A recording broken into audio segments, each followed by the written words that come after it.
Well, hey, y'all, and welcome to Shade and the City. We are here. Of course, I have my lovely co-host Elaine, and we are here to give you the live recap, y'all, of episodes 114 through 1 through 17. And I apologize for being a little tardy. We were actually backstage chopping it up, and I said, "Oh, girl, they waiting for us." So yeah, y'all. If you haven't already, please do me a big favor. Go ahead and hit that like button. And if you are not already, because it is open to everyone. So if you're not already, please go ahead and subscribe.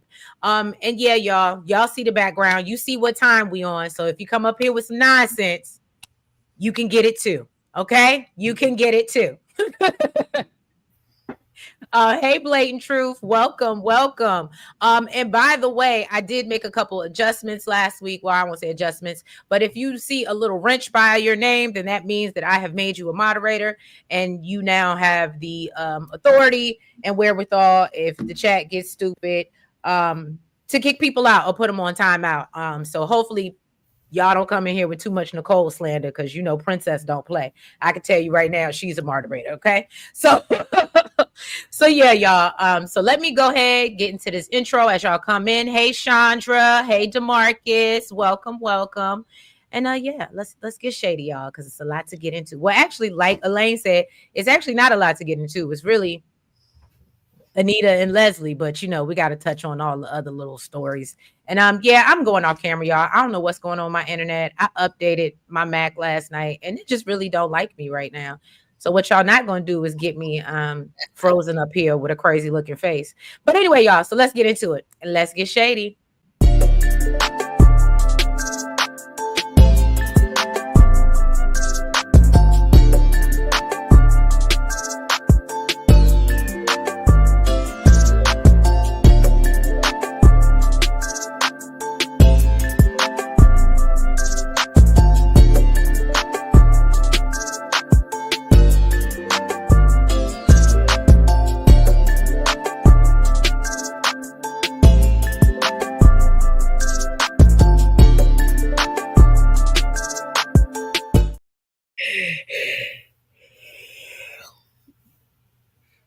All right, y'all. So we're back.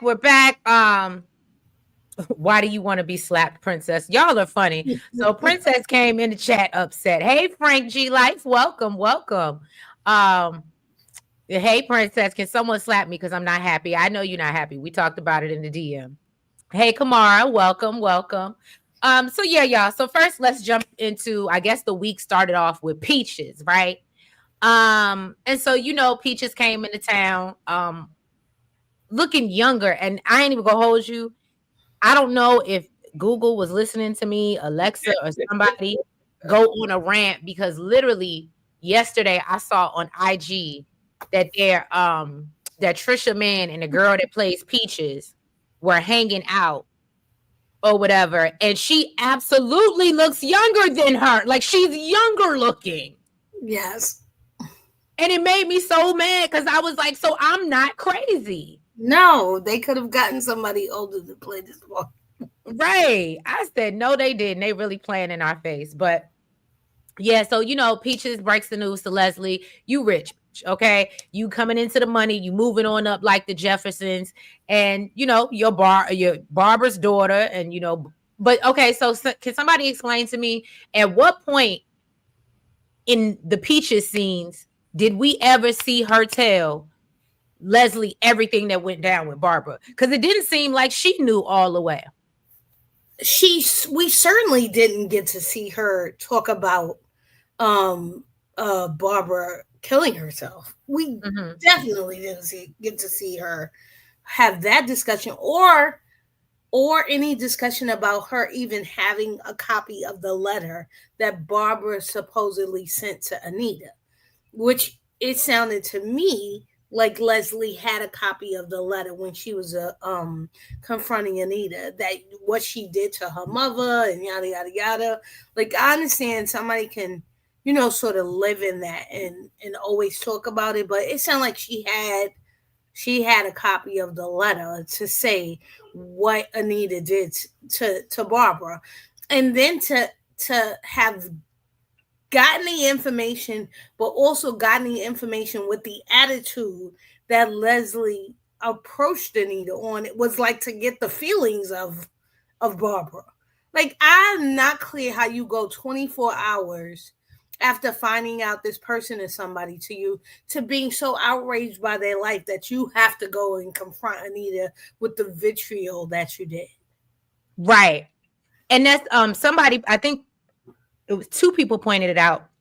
But they ran through a lot of stuff really fast this week, from the revelation that she's Barbara's daughter and the whole Peaches storyline to even the whole June of it all. But we'll get into it. Oh, you fine, Cleo. You're not late, baby. You right on time.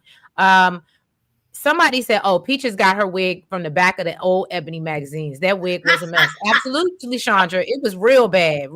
Michael Jackson. Yes. I had you did send me the picture, Princess, and yeah, we had no idea that was going to be Leslie's mama. I said, if this girl say that one more time, I am tired of hearing her say that. Oh my God. It was cute in the beginning because nobody else says that about their mother. It was very, authentic to, okay, this. But after a while, I'm like, okay, with the damn mama. Right. I agree. And yes, it is just as bad as Ethel's wig, or Sharon's wig, who we call Ethel. They didn't even, what'd you say, blatant truth? They didn't even tell, Eva didn't, well, they didn't even tell Eva that Peaches was getting ready to be up out of here. Eva don't give a damn anyway. She was looking up Barbara online. So but not looking up the woman who you knew as your grandmother, who you just met. So if you don't care about this woman, you only care about the person who had the money, but you don't care about the money. It's all like. And you know what I found strange too? And I forgot who I was in the comments talking about it with, but a lot of people think Peaches don't believe Peaches and think she's a scammer of some sort. Yeah. And she only came back to basically get dibs on Leslie's money. Right. Which I can believe, because I just think it's weird if y'all ain't been good and you ain't been talking. And this whole I'm sick story, when she looked very young and healthy. I mean, but looks can be deceiving, but still, I'm having trouble believing that narrative as well. And the only reason I don't believe it is because she is so young and ill-fitted to play a role like this long term, right? It's one thing for Samantha to play someone younger, because on a soap they can always have her go away and come back from college and she's an adult. And she'll be older, right? Yes. But there's another thing to have someone younger continuously play someone who's older. At some point, like, that's tiresome. You need to look older. I agree with you. Like, you need to pay attention to older men. Like, people are stretching this story so that it's like, that's Barbara and Vernon had an affair with Barbara. It will look ridiculous if Vernon was talking to a woman with a wig on that looks this young, like one of his children. Like, even if I didn't hear that. That people think she's Barbara. Yeah. So yeah, I mean, theories are going crazy because they're like, well, where's Barbara in this? And they're just, maybe she's really Peaches. And because she can't get the money, people are like, she can't get the money. So maybe if she can't get the money, she's using Leslie to get the money. And then she comes back and goes, oh, I need money because I'm dying. I don't know. I definitely don't think she's Barbara. I think Barbara is gone. She's gone, y'all. And we probably need to let that go. However, I can't believe the whole grifter thing and her just popping in and wanting to, to get dibs and try to get some money. But I don't believe she's sick. And especially not when she's not saying you can't drink when you're sick, but the fact when she went and sat down at that bar with Ted. And was celebrating. Right. And was celebrating. I said, something ain't right with that. Right. And she was like, I feel good. And I just reconciled with my daughter. You mean the daughter who you say slept with your man and took him? And you clearly hadn't spoke to her in 26 years because you don't know Eva and she don't know you. Facts. Facts. Ava Okay, said she never even heard of her. so was it just me, or did anybody not believe that was Eva in that baby picture? So I thought it was Leslie in the picture, and so because I knew it was Leslie, but I don't believe that was Eva. So I believed it was Eva only because who else is Leslie holding? So hear me out. The only reason I say that is because, again, y'all know I be in everybody's chat, TikTok, whatever. Now, when Kat's birthday rolled around, they actually had her go get a baby picture of her as a little girl with like a little tiara on to put up on the piano so that when they pan to it, or if you went past, you absolutely knew that was Kat. Ooh. And I understand people change as you get older. Babies look, one way and they look another. But to me, that baby didn't look nothing like Eva. That's just my thing. For me, I was like, I don't know, something ain't right with that. And it gives me the vibe that she absolutely stole that girl somehow, some way. So who's the baby? I don't know. It ain't Nicole though. I know that. But it's not Kat. Look, Princess said, Evil Eva don't care about that money. She said, that's not me. I'm just the messenger. So I believe Peaches is here to scam the Lulu. Peaches had all the forged papers on the ready. Right. And did we clock when Leslie said that, oh, I know about faking documents? And I said, there we have it. Yep. And so I said, there we have it. That's a nugget. Yep, it was absolutely a nugget. And so to all of y'all that don't believe Eva is Ted's child, I'm getting in the boat. My leg is in the boat. I ain't fully in the boat. You may have a point. You may have a point now, because I did clock that. The guy that brought that check to Orphe James seems suspicious. Okay, blatant truth. I don't know if I just thought that it was a man doing his job, and he said, look, it ain't my fight, okay? I don't think Eva is Leslie's daughter. Okay, Corey, so you on that boat as well. Okay, Cleo on the boat. Blatant truth says she thinks she used the real life picture of her and her daughter from Malik Yoba. That could be the truth, because that really did look like Leslie. No. I definitely think it was Leslie in the picture. I don't deny that at all. I just don't think that little girl was Eva. And I just feel like with technology, and at some point they could have photoshopped and somehow put Eva's actual baby, you know what I mean? Yeah. in that picture, if they wanted it to look like her. But I think they did that for a reason. I may be reaching, I might be throwing my line out there, but that's how I feel. Frank G is like, Eva is Nicole's daughter. Oh God, here y'all go. Frank G, you in that boat? You in that boat with Elaine? No, I'm in the twinner boat. I'm not in the twin boat. He's in the switch daughter boat. There's two boats. Well, there's two boats. There's three boats. There's one boat that says it is what it is, what we see on TV, and the results are the results.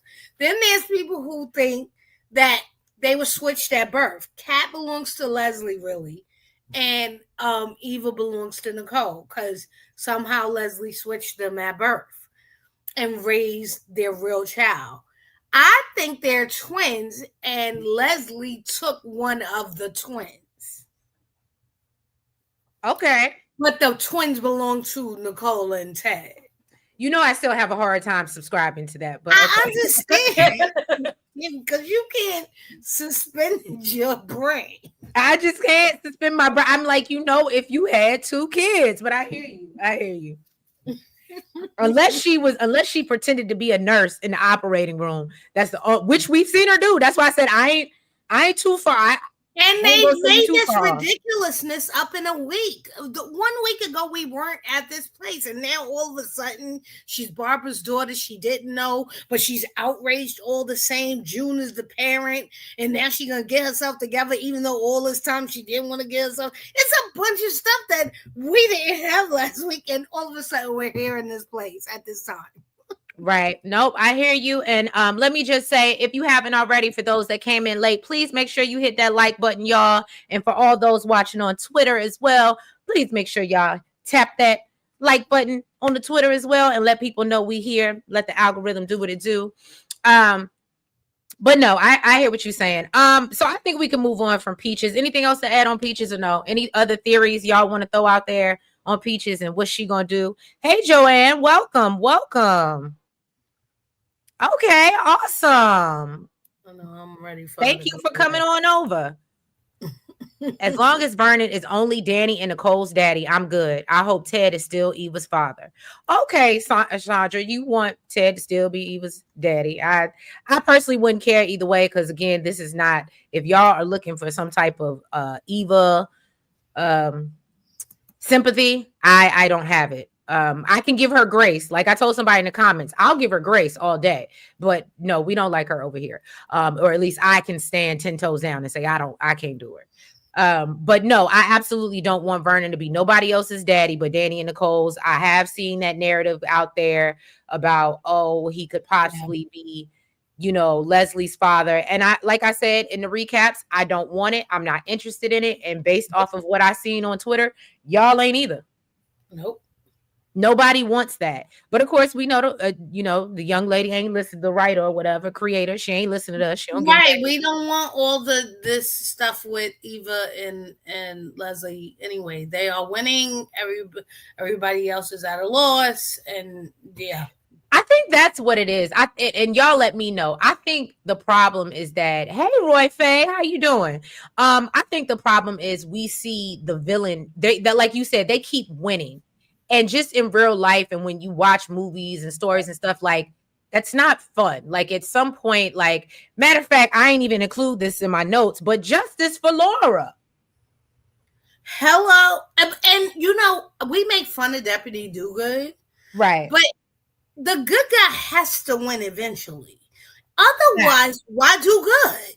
Why do good? Go ahead, Elaine. Otherwise, why even like Jacob? Then have them put him off the show because we make fun of him because he always wants to do good. You're gonna do the right thing. You can't do the right thing because people always put things in your way, and because you can't get them out of the way.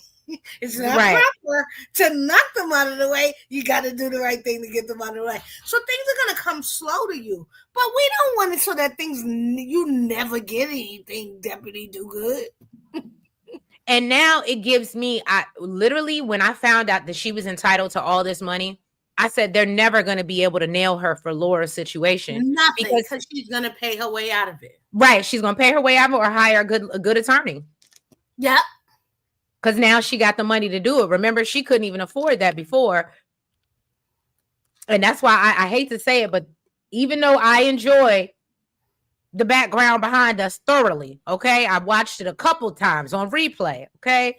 However, Anita is lucky because she absolutely can sue at this point and got the money to do it. So they need to tread lightly. And that's basically what Bill warned them about today. The only bad thing is you can't sue me in my own house. You came to me. That's true. That's low-key trespassing. You're right. Like, dude, you in my house. Like, and my husband ain't gonna testify against me to say that you weren't doing something to me in my house. And they have evidence of her going all around every place and harassing people. So, but the behavior of Leslie, the tactic that she has of going in on people, like she went in on Nicole. Like, it's one thing to go, yeah, he loved me, he slept with me. You can antagonize somebody's spouse with saying how much Ted was into her, but she didn't do that with Nicole. She called Nicole stupid, you foolish, he taking advantage of you, and that's like playground tactics. That's like nana nana boo boo. Your mother is ugly. That's like your mother. Right. Your mother is not a real insult, but when you say your mother, you're like on 100. And so don't say my mother. Your mother, right? What kind of insult was that in the playground, right? You didn't say anything about my mother. It's just your mother. And then you just went in on somebody because that was like the ultimate insult, although it's not saying anything about your mother. And so this is where I'm getting with Leslie. Like, if she went on Anita, this is who you are. This is what you are. You just found out about this lady 24 hours ago, and now you have Anita's whole book line and sinker. Her all of her insufficient feelings about this suicide. I also think they're throwing around. This FYI, just unaliving, so they don't. Oh, I'm sorry. Yeah, no, it's okay. That's why I was like, let me just let her know.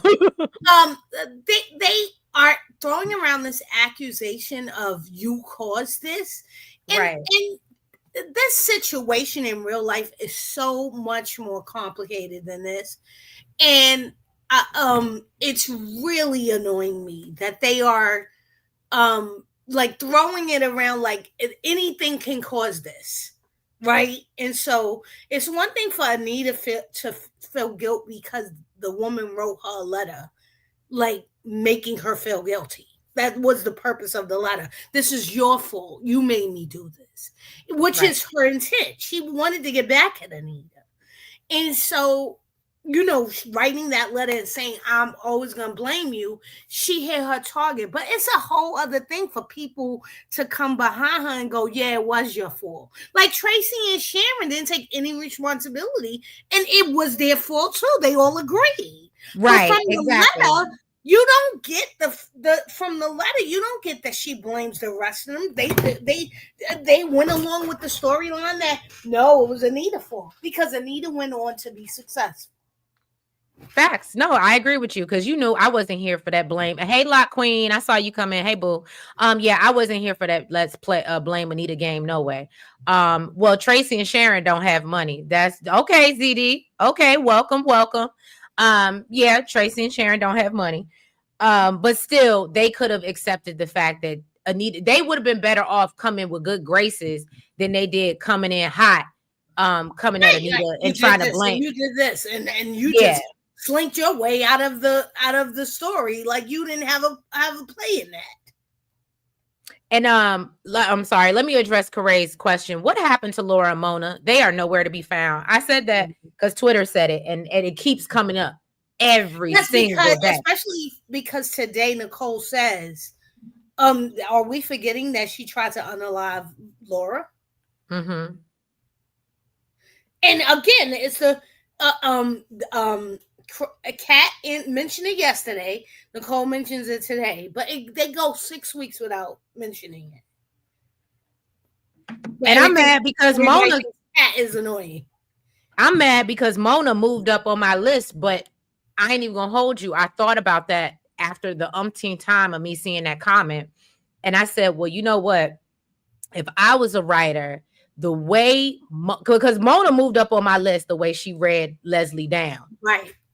And I said, okay, Mona, because first I ain't see it for her. And then I said, okay, what better way now she's rich? She gonna come back and throw that in Mona and Jan's face. And Jan's face, who also was like, you didn't do the right thing. How could you treat your daughter like this? How could you? Right. It was some real. And now, so remember, Haley rejected her, and when Haley was like, "We don't got nothing to talk about. I'm right. not." Oh, good memory, Elaine. Good memory. She was like, "I'm nothing like you." What did she say that because she thought Laura was lower than her because Laura don't have the money she has, or now you got the money, and are you going to team up with her now? Because remember, she tried to team up with Haley, and Haley needs some help. Yeah, Haley do need some help.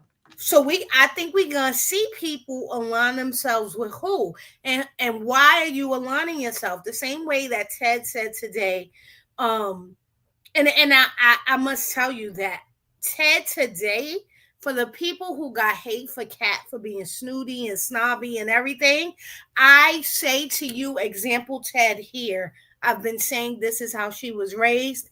See, example Ted. Ted said outrightly to Leslie, money is not going to make you like us. Right. And this may be the first snobby Ted we've seen.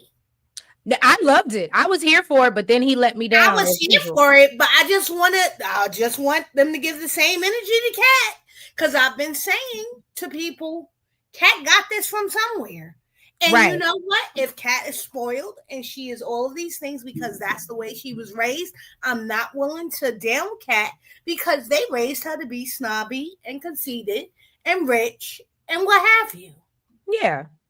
Because there's a bunch of people around her who are, but they like to pretend that they are not. Ted and her mother, Nicole, included. Right. ZD said if they don't let Laura sue her, then why are we here? Okay, that's a very good point. That is a very, very good point. Mm-hmm. Because that's the least they should do. Even if they can't get her on criminal charges, let's get her on civil. Well, remember the last time we saw Laura, she was all, "Oh, you should, Eva, and she misses you, Eva. And even though your mother tried to unalive me 2 times, I'd like to get you back connected to Nicole because I can't think for myself. It's what the writers have me doing." I hear you. I hear you because that's how I felt. And clearly so did Princess. We were all over it. Sandra has a great response. If the actresses playing Mona and Laura are not on contract, the show has to work around their schedules. That may be why they're not on. Okay, very good point. Because I need Carlton to stop making these appearances and be here. I need Carlton to be full time. Okay. That's all I'm asking for.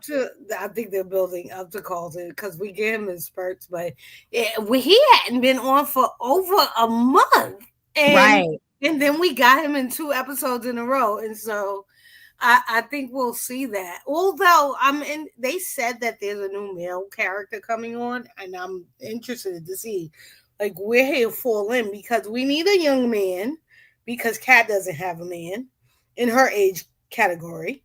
Mm-hmm. But we need an older man also because Danny doesn't have a man in her age category, and neither does Pamela. And so, we've discussed the fact that we need more men on the show. But look, this is no shade to Pamela, okay? I think her and her accent are just fine, right? However, can we take care of the main cast first? Like you said, Kat, Danny, I could give a damn if Pamela found a man, okay? And if she do, I hope she find him overseas with that accent. Other than that, I could give a damn about Pamela finding a man. Real talk. And then, yes, I'm sorry, ZD, I took your comment off the screen, but I am so hot with Vanessa. I was going off on Twitter. I understand that Vanessa's about her money, and I understand what she did with Haley and Bill. However, Nicole is your best friend. Nicole is your best friend. And to me, there is a certain type of loyalty. Now, do I think that she should have missed out on her bag? No. However, should it have been a conversation with your best friend? Absolutely. And I ain't even gonna hold you. Have that conversation tomorrow, ain't she? Yes, right. But I ain't gonna hold you. I want to see Nicole and Vanessa fall out because I think it's coming anyway. Because it's coming because Vanessa doesn't want to hear what Nicole has to say. Right. But Nicole's not gonna stop because Nicole thinks she's in danger, and she is. Yeah, she is. And you know what's so crazy? Now I see why Vanessa and Doug are together because they real slick at the mouth. They real slick at the mouth, okay? The way sometimes she be popping, like she does it. I hate to say it, but it's real shady. Mm-hmm. That she say back to Nicole or just look like, oh, you real all up in my business, girl. And you see how Doug came at Ted, like, yeah, I ain't the one. You the one about to get divorced. But it's sporadic and strategic because the rest of the time she's trying to pretend that she's, not that person. But then when you dig too deep, she like, oh, let me get back at you. With a smart aleck remark. Mm-hmm. And I wonder how Vanessa's going to explain this to Nicole. I really do. Because Leslie going to let her know. If Vanessa don't tell her, Leslie is going to tell her that she sold her that house. Oh, I think that, so in the upcoming attractions, we saw Vanessa go to the house and speak to Anita and Nicole and say, I have some bad news. Or I have some news and you aren't going to like this. And so she's going to go and tell them. So I think when she did this with the Haley story, she said I was under confidentiality agreements with the client, so I couldn't say anything.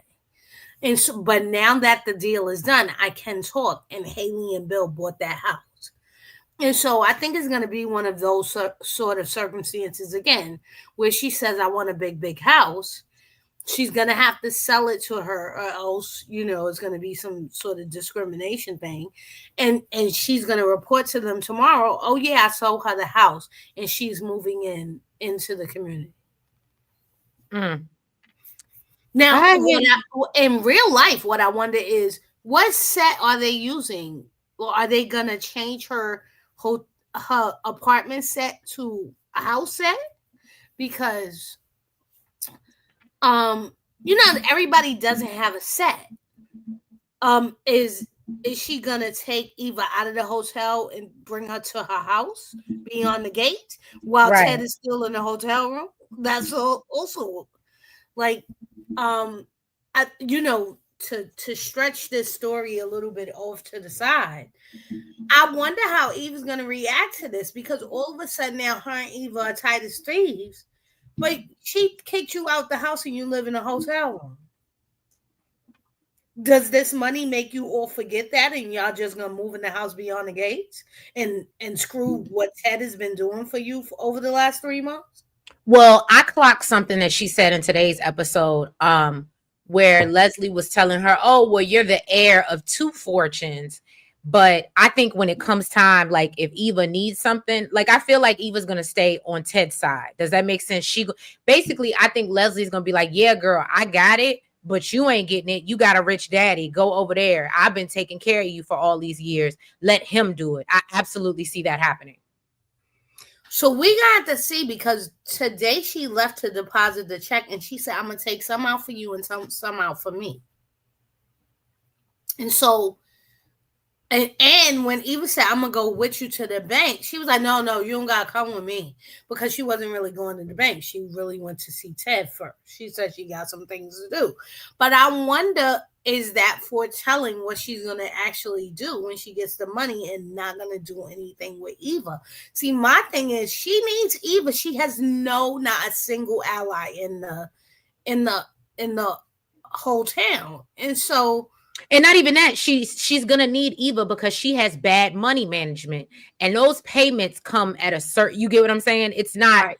It's consistent, but it's not all the time. And what's gonna happen is she's gonna blow through that money before her next payment comes. Today, I think is important that she is not. They're gonna stop the money, right? So she's not gonna get any more. Whatever's there is there. Okay, you have this money, but it's not gonna go on forever because I've stopped it. Right. Hey Nitra. Hey Quake. I saw y'all come in. Welcome. Hey Chi-Town, Naja girl. Hey. Also, when Eva told Ted that she was offended that Ted said she was nothing like Leslie, yeah, that irritated my soul. Because what this, and that was another thing where she was like, I'm just so surprised at you, mama, that you're more concerned with the money. Bitch, you lived with her for 20-something years. You know who she is. And you just gave her money and she was like, come on, you need to go get more. Right. But you're shocked and appalled that she continues to behave like this over money. I mean, so they have Eva being both sly and sort of naive at the same time. And which irritates me. I do not trust Eva, because she's not both. And that irritates me. I ain't even gonna hold you.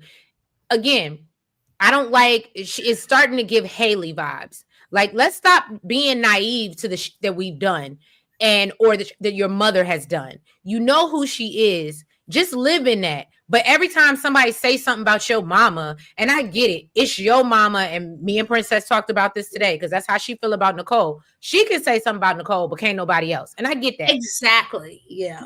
And I get that. However, you're clearly living in delusion about who this woman really is. You can't on the one hand get on her about her behavior and then on the other hand defend the behavior. Like, which one?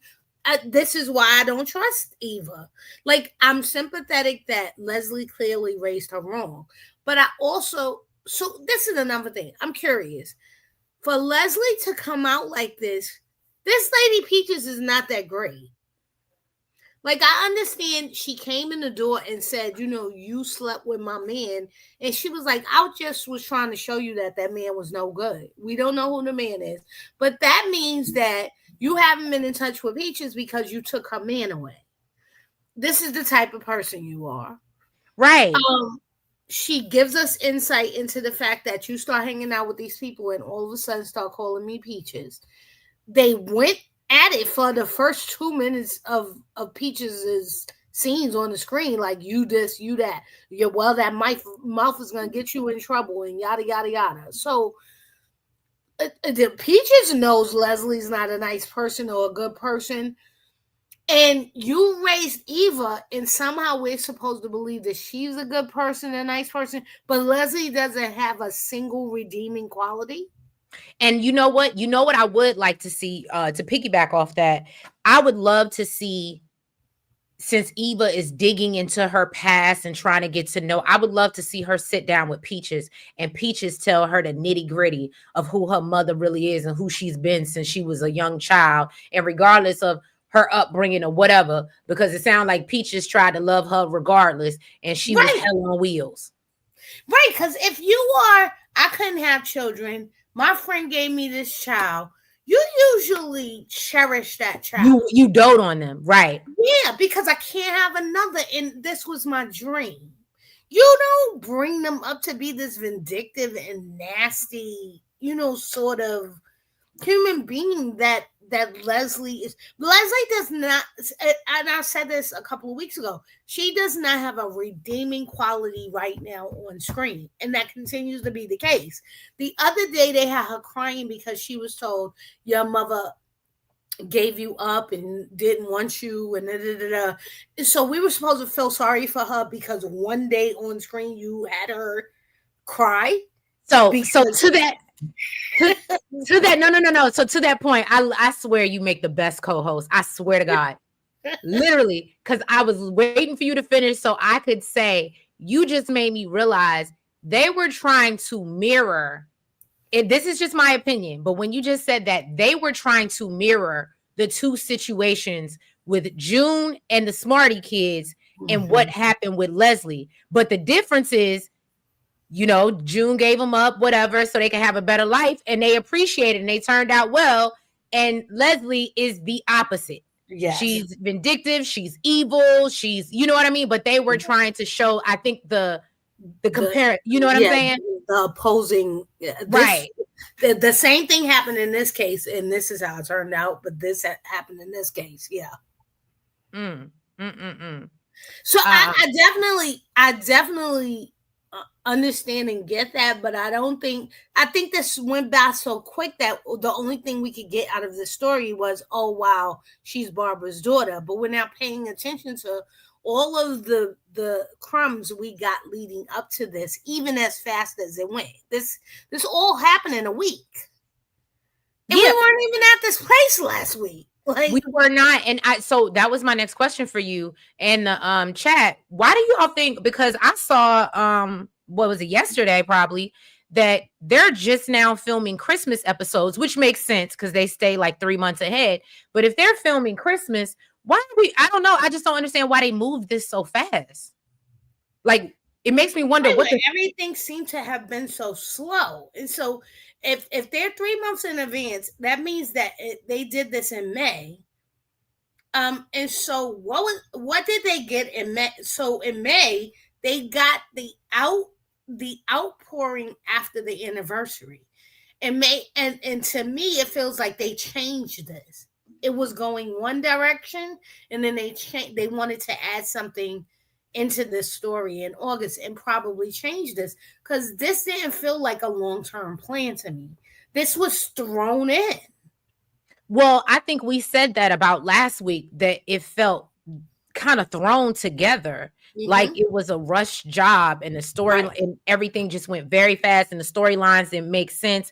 Continuity wasn't there. It was, things that we've been doing this for weeks now, where we're like, that don't. Well, how did that happen? And somebody mentioned how after Anita slapped Leslie, how Vernon came from the front door, even though he went upstairs, and I was like, yep. I don't know if they didn't think we would be here this long, or they wanted. I don't think they knew we would be this invested. That like we're. And I didn't think that we would take to Leslie like this, because when she did that at the anniversary and the part, and then went after Anita and them at their house the last time, I think at that point that was the highest rated episode. Those were the highest rated. That was 47 through 51. 46 through 51. I don't think that they understood that they would be that it was sweeps. They understood that, but they did not understand how exponentially their audience would grow. And I think they wanted to probably recreate that. We need another scene with Leslie, Anita, and Vernon. And how do we do this? What do we add into this?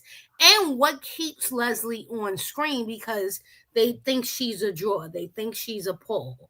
How do we do this going into a new season, right? So we're at the end of the summer. So the summer audience is going to be, changing, because I've mentioned this before. Kids go back to school, and now the vacations stop, and now you have your regular audience again. And so how are they taking us into the fall? They're taking us into the fall with Leslie being on the same level as far as money is concerned as the Duprees, and being their opposition, because they don't have any on the level opposition, right? Bill is not their opposition because Bill wants to still be a part of them. Right. So, although, they're antagonistic against him, he wants to be a part of them, and you can't be opposed to them if you also are trying to go, can I come to the party? Right. Can I be invited? Yeah. And so that's not a real opposition. And so they wanted an opposition to the Duprees, which I'm fine with, but I just don't think someone who is not as equal to them in social status, and not that I'm equal to them in social status, but Leslie doesn't. Again, I go back to, she does not have a redeeming quality, and so the Duprees are complicated, right? Because they're not all good and not all bad. You can't have them go against somebody that's all bad and be like, oh, well, I'm really rooting for Leslie. People are rooting for Leslie, but how? I agree. Well, I am rooting for Leslie because I like her acting, but as far as her antics and where we're going with her storyline, like I needed her to be at least spend time in a holding cell. Like we didn't even get that. Or change your. I think she has to become kinder to someone. And if it wasn't gonna be Eva, then who else would she be kinder to? Ted. Right? Ted. Yes, but she's now. This scene today had them opposing each other. She went after Ted for being snobby, and I didn't think so. I must say that this scene brought something that I didn't know I was missing, because I didn't think Ted was snobby, but she took him to another level. That yes, Ted thought he was slumming down, right. And he didn't think you would bother him because you're not on his level. I didn't know that was part of the dynamic. So, I absolutely. I knew Ted thought she was beneath him. That's why he thought he could just pay her off and she would go away. Absolutely. I love what Kamara said. Well, they hired new writers. 2 or 3 writers left or were removed within the last 5 weeks. As long as they don't replace them with Tyler Perry writers, we good to go. So actually, the people who left are traditional soap writers, and one of them, Jamie Giddens, was I was gonna did say, right for it. He Elaine did. gonna give y'all the tea, y'all. She noticed, okay? Jamie Giddens is he writes for Days of Our Lives traditionally. Okay. That's his regular sort of soap, but he did write for Tyler Perry in the past on some of his shows. He didn't write long term, but he did like episodes of some of his shows that are on BET right now, Sisters, Sazima, or whatever. So he does do both, but he is a traditional soap. And Jamie Giddens was very good. He's a historical writer on Days. So the Days of Our Lives is the type of soap where you could leave and go back and same things going on. We've discussed this before. Mm-hmm. We're Young and the Restless. You leave. That's why I said I ain't even gonna hold you. I don't think I've ever really gotten into Days because maybe I'm wrong, but they seem like, again, I'm a young, and restless, bold, and beautiful girl. And yes, Right. they're slow, but Days seem like years. Yes, they Years of are. our I lives. told you I was a John and Marlena fan, and they had us on John and Marlena. They broke them up, and it went from 1993, which was when the affair happened. They didn't meet up after the affair and became best friends until 1997. And their fan base waited that whole time with them being friends and saving each other in jail, and we held on for 3 years. It was ridiculous. Soap fans don't do that today. We're not doing that today. I was But gonna say Tyler Perry fans are. If you watch Sisters, Tyler Perry fans are. yeah, No shade. but Tyler Perry fans are also going a whole season of 22 episodes on one day. So one day happened on 22 episodes. I can't. But so some of this is Tyler Perry-esque, but the other two writers that left, one was from General Hospital, and the other one, I can't remember what that other one writes for, but Michelle Von John, who created this, comes from Bold and the Beautiful and Young and the Restless. Okay. And so some of this is traditional, the idea that, oh no, we need to string it along a little more because we need this audience in November. Oh, we need to pull it out a little longer because we want to make the spread till February sweeps. Some of that is going on, but this rush job, this insert something to keep this audience, is a new trope. Okay, thank you, because that's what it felt like. I've like. not seen this in traditional soaps right now. And so people talk about, oh my goodness, Bold and the Beautiful is boring. This is not happening in other soaps. I pay attention to General Hospital, even though I don't watch General Hospital anymore, but I pay attention because I still know everybody. Mm-hmm. Sonny's still there, and he's still a mobster, and of course he is. So the same thing happens. Sonny's still alive. I used to watch. Thing happens all the time. Anna's chasing him. She's still a cop.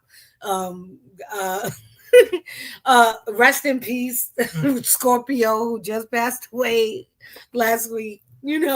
So I still pay attention to traditional soaps, but the leaps and bounds, like this week, never would have happened on any other soap.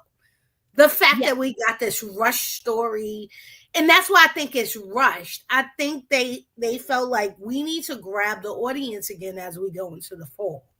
And that's what this felt like. Okay, so let me just first say, hey, Shawnee B. Second thing is that I personally think, to your point, when I talk about it with, you and other people outside of here, they're like, I love the pacing. I love the pacing, especially when they first started off, because it wasn't so soapy that they kept us on things for too long, and the storyline progressed, which I did enjoy. But however, I guess because it is a soap, when I see a week where we get June in 24 hours and Peaches in 24 hours, I'm like, what is going on? Yeah. Now you're just moving way too fast. Like I don't know if y'all head got big because we said y'all was doing a good job. I don't understand where we going, but yeah. Princess said some people say Beyond the Gates is becoming Tyler Perry, and I can see that. But to Elaine's point, in soap opera, like if you're a soap opera person and you've been watching this stuff for years, you need an Anita Leslie scene like that is in our Yes. background. You need that Yeah. dialogue, that back and forth, because that's Emmy winning. Like they absolutely should win an Emmy for that scene.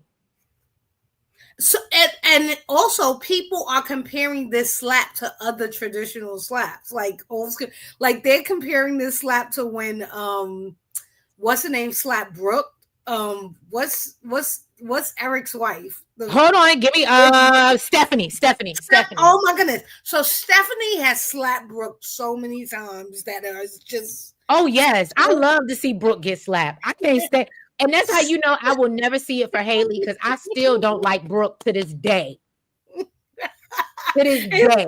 Every time she got slapped, it was just classic. So this is the slap, the Danny did it, the choke. It is playing off of tradition. This is very, tried true to soap. So this part here is just what they do. They don't get down in the dirt, and I think we've spoken about that. We want them to do this, and they're not going to do that, right? They're not going to throw up their hands, both of them. That's not how soaps are going to behave. So we need to behave as upper class soapy as they do, but we can't get down in the dirt. Right. You can't call your brothers. You can't get real. And so this is as real as we're gonna get, but this is very traditional in soaps. And to blatant truth, Jamie Giddens, so his episodes already aired. They started with the show to get them up and running. So Jamie and them wrote, and Ron Cavallati, who is from General Hospital, they wrote already. They left. They've already left. And their episodes ended, I want to say in July, you started to see less of their writing in the show. Okay. Look at Elaine with all that knowledge. I love it. I love it. And you know what's so funny? I saw on Twitter somebody said it's giving this scene with Leslie and Anita was giving Catherine Chancellor and Jill. And I said it absolutely is. It absolutely, because Jill, I still don't like Jill to this day either. Right. I wonder why Haley's story is moving like a snail, because I ain't even gonna hold. I feel like they still, and this might be just me, I feel like they still trying to figure her story out, because even the whole baby story, fake baby, imaginary baby, ghost seems baby, like what is and what did we get that for? Yeah, that's what I'm saying. Thank you. Y'all, if y'all don't send Elaine a super chat, I'll make sure she get it. I swear to God, because this girl, it was like okay, let's go. It was like the lawsuit thing with Naomi against her father. We were invested, and then poof is going away, and we're not going to do this because we love each other. What? Huh? What?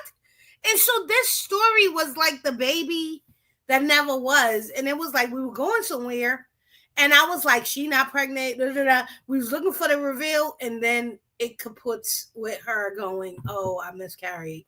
I tried to blame it on Danny, but that didn't work, and so we are where? Right? Are we in the same place we were before? Basically, that's why I said I think they're still trying to figure out what her it and maybe y'all drop in the chat. We we respectfully disagree over here, but I think they're still trying to figure Haley, because we're shocked. I think they're just like us. What are we gonna do with Haley? Thank you. Blatant truth makes sense. We blew through June, Leslie, but holding on to Haley with this raggedy lie. And where did Randy and Sammy disappear to? Right. I just Doug is trying to save Sammy, Randy, and he over there talking to Deputy Duguid about things. And Randy and Sammy is not gonna. I don't believe he's gonna talk to the police. Do we believe he's gonna talk to the police? Like Doug is selling a bill of goods that is not there either. He's like, man, I know you want to do good, but that ain't me. I can see Sammy Randy being like, hell no. I'm not telling the police. We can put him in protective custody. That means stand on the corner and wait for someone to shoot you, because that's police. You think Deputy Dogood? Like, the whole idea that Doug is running around going, I know Deputy Dogood. Right. And Deputy Do, and then can we not negate the fact that Deputy Dogood can't even order office supplies right now? That's your desk duty. Okay. Wait. I loved when you were doing a recap and you was like, listen, I can do it as long as I can do good. Because I only do good. I just want to do good. Doug is trying to like get him to listen. I got this informant and trying to be cloak and dagger. And then Jacob was like, I'm an upstanding citizen. Right. Jacob gonna do good, man. Deputy is gonna do good. I love it. I love it. How do Randy and Haley know each other? Shawnee wants to know. So there is speculation that she is his baby mama, because he always has spoken about his child's mother. And there's speculation that they are siblings. Whatever they are, the doctor is in on it, because the doctor would know she wasn't pregnant and continues to tell this lie to Bill, and is who she continues to go to when she needs the lie to be told. So just FYI chat, I dropped the link. Princess said one of her girls want to come up. You are more than welcome to be with us. We always love guests, okay? So you are more than welcome. And anybody else in the chat that's, feeling froggy, you want to, I'm just messing with y'all. It's all love up here. But yeah, so you were saying Randy and Haley know each other because people think they siblings. People think they're siblings. Some people are speculating that could be his baby mama, and they're in this sort of scheme in the town together. But I think we can't divorce ourselves from the doctor as well. And so if there are people in cahoots, she has to be in the cahoots with them.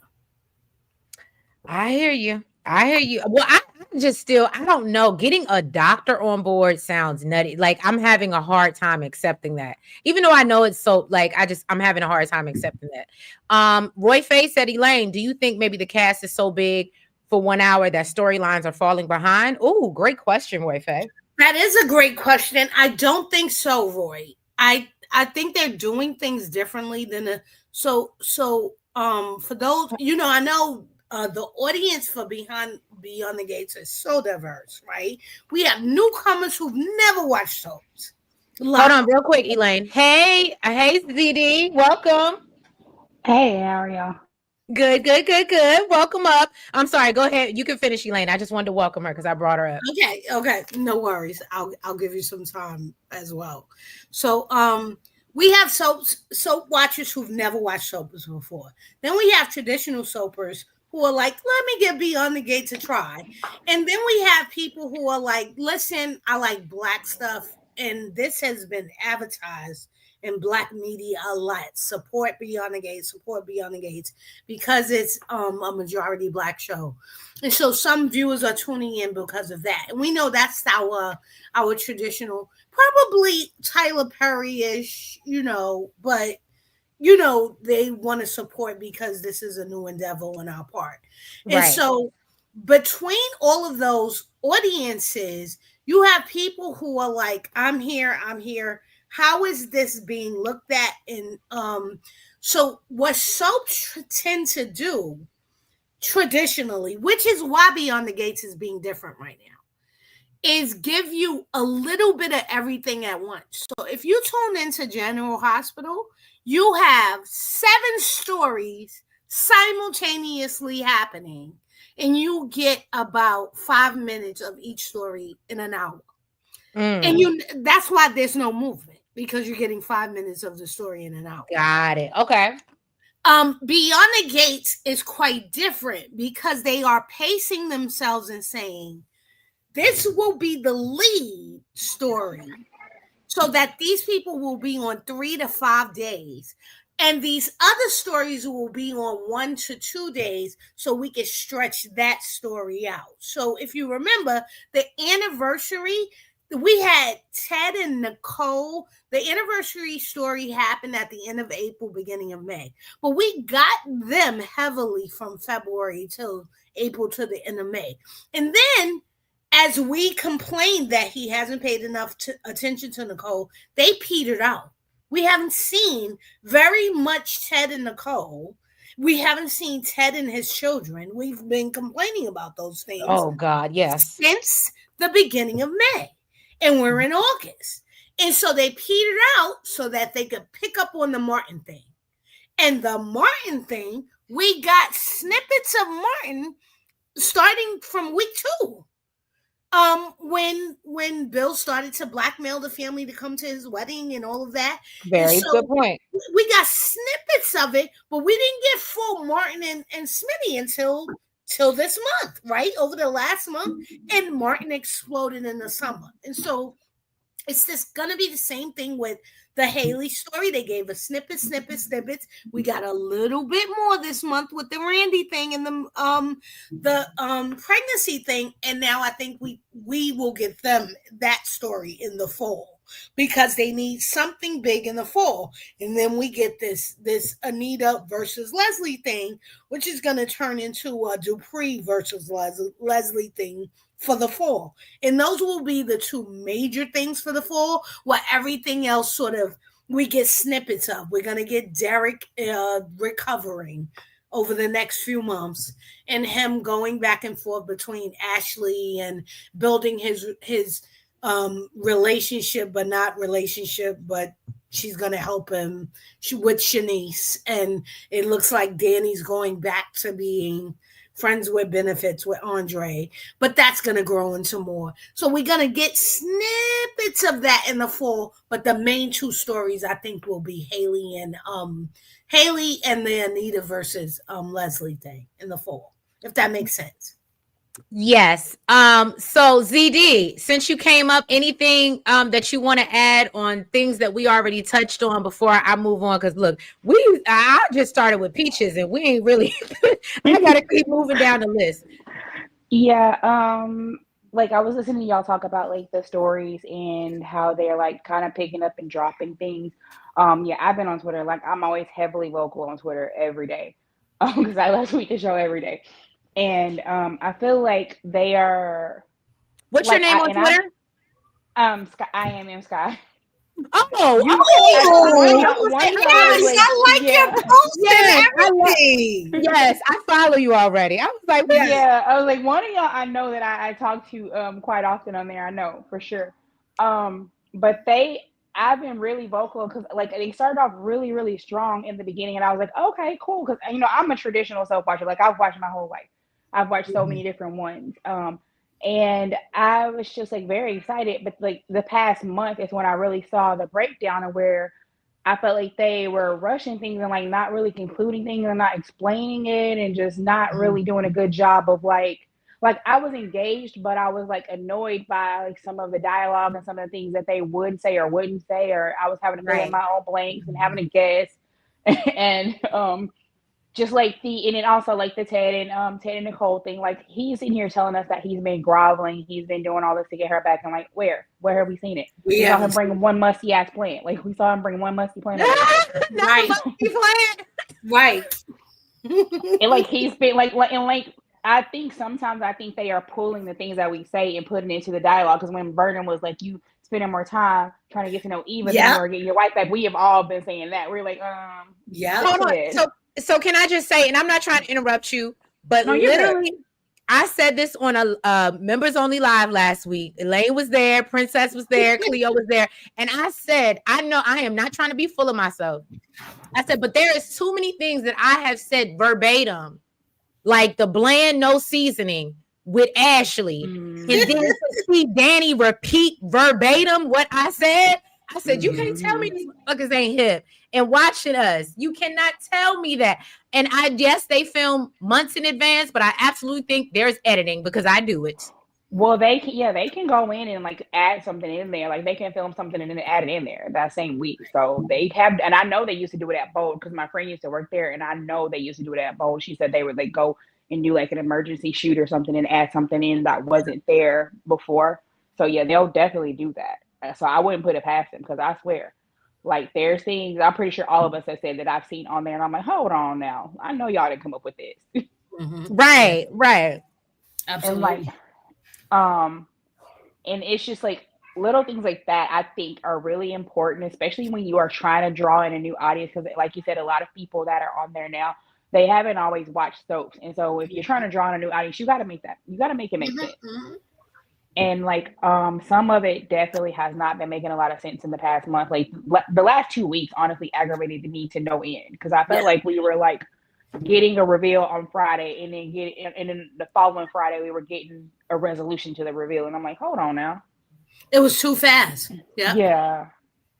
So I was very like not very okay with any of that. I completely agree with you. It was way too, and it came out of nowhere. Where did this come? Who wanted it? It would make more sense if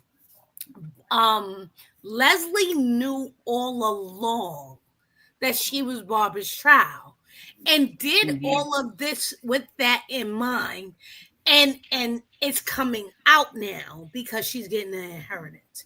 But it makes no sense for her not to have known, find out, and then 24 hours go get at Anita because she's so outraged. Where did outrage come from? You don't know Barbara. She had too many details to something that she wasn't privy to, because Peaches didn't tell Thank her all that. you. Also, the DNA test, the DNA test do not come back that fast. I'm sorry, they don't. Like it takes a few days. Like they literally had her take a DNA test, find out she was a match, and then run over to Anita's within 24 hours. And then now she got the check. Yeah, and a check too. Like it was all less than a week. Also, so I don't know if y'all caught this, like when they first brought up Barbara, and when Vernon was like surprised and he was like, "Oh, I didn't know there was a fourth articulate," because he never met her. And now Right. people are speculating that Vernon is Leslie's dad. And if they go and make him Leslie's dad, they're gonna like commit the biggest writing blunder they've committed yet, because they literally had him say he never knew there was a fourth I said articulate. that. Yep. So in our live last week, I said even if he is the father, he that doesn't mean he cheated on Anita, because this would have happened before he met Anita, because he only met Anita at a show with the other two articulates, and Mhm. at the show, even Tracy and Sharon admit, um uh you could have had any one of us and you chose her. And then soon thereafter, she went solo. And so, how could he have known about Barbara if she was never at the show? How and the baby had to have been there already. Also, if he now that he's seen her picture, if he doesn't like, if it's something he does, he didn't even look like, oh my god, like that's somebody I I knew know. her. Yeah. Yeah, he looks like just happy that they were doing the moment. So if they do this, it's gonna really be a very bad writing decision if they try to do that. And even in today's episode, he was all that is a supporting Vernon to Anita today. He did not blink when she said, "I can't believe this is happening." He didn't blink when Anita said, "We don't support violence," and he was like, "Don't make promises you can't keep," because he knows his wife. And so it would seem really strange to me to have him be all that is truthful with Anita, them be all that is truthful with each other, and then all of a sudden turn around to be lying and cheating on her. Like, he's hit things like, "I don't want to tell you now because I want you to keep doing what you're doing on the road. And so I don't want to tell you now." But he's told everybody since the show has started, "I don't hide things from my wife." This would be a huge thing to hide. And so I really do have a problem with them even planting the seeds that Vernon would be the same as Ted and Bill and cheat on his wife. um and not have it be like, if they're gonna do this, they have to have it be, I had no idea who this person was, and it was before Anita and my children and my family. Well, Erica Vane said if they're all coming up in Chicago, they could have met outside of the music industry. I just made a video about this. Erica, do you have a YouTube? If so, feel comfortable to drop the link in the chat so the people can support and follow you, and I definitely will do so. But it was something that, first of all, I just want to say, y'all got my little sensitive Pisces ass almost in tears because I was like, I don't want to feel like I'm delusional, Delulu, Leslie crazy. And I said, but when all y'all got in the chat and was like, no, Treese, you definitely said that. They definitely took that from you. You were absolutely right. That y'all made me feel validated. So thank you. Thank you very much. I just want to say that. Okay. And I did put a poll in the chat on who do we think is Leslie's or Pick Six's father.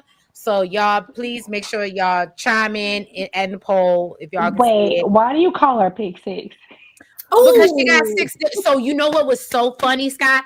So for the first time today, I was naming it off in the comment, but she has 6 aliases. So what was she used to be, Elaine, when she was 5? We changed her name every time she got a new identity. Five Guys. It was Five Guys. She used to be Five Guys, and then she turned into Pick Six. But I couldn't remember the 6th name today. I ain't even gonna hold you. I was struggling. It's the play on Leslie, Dana, Anna, Carrie, Anna, Lulu, and see, I can't remember the other one.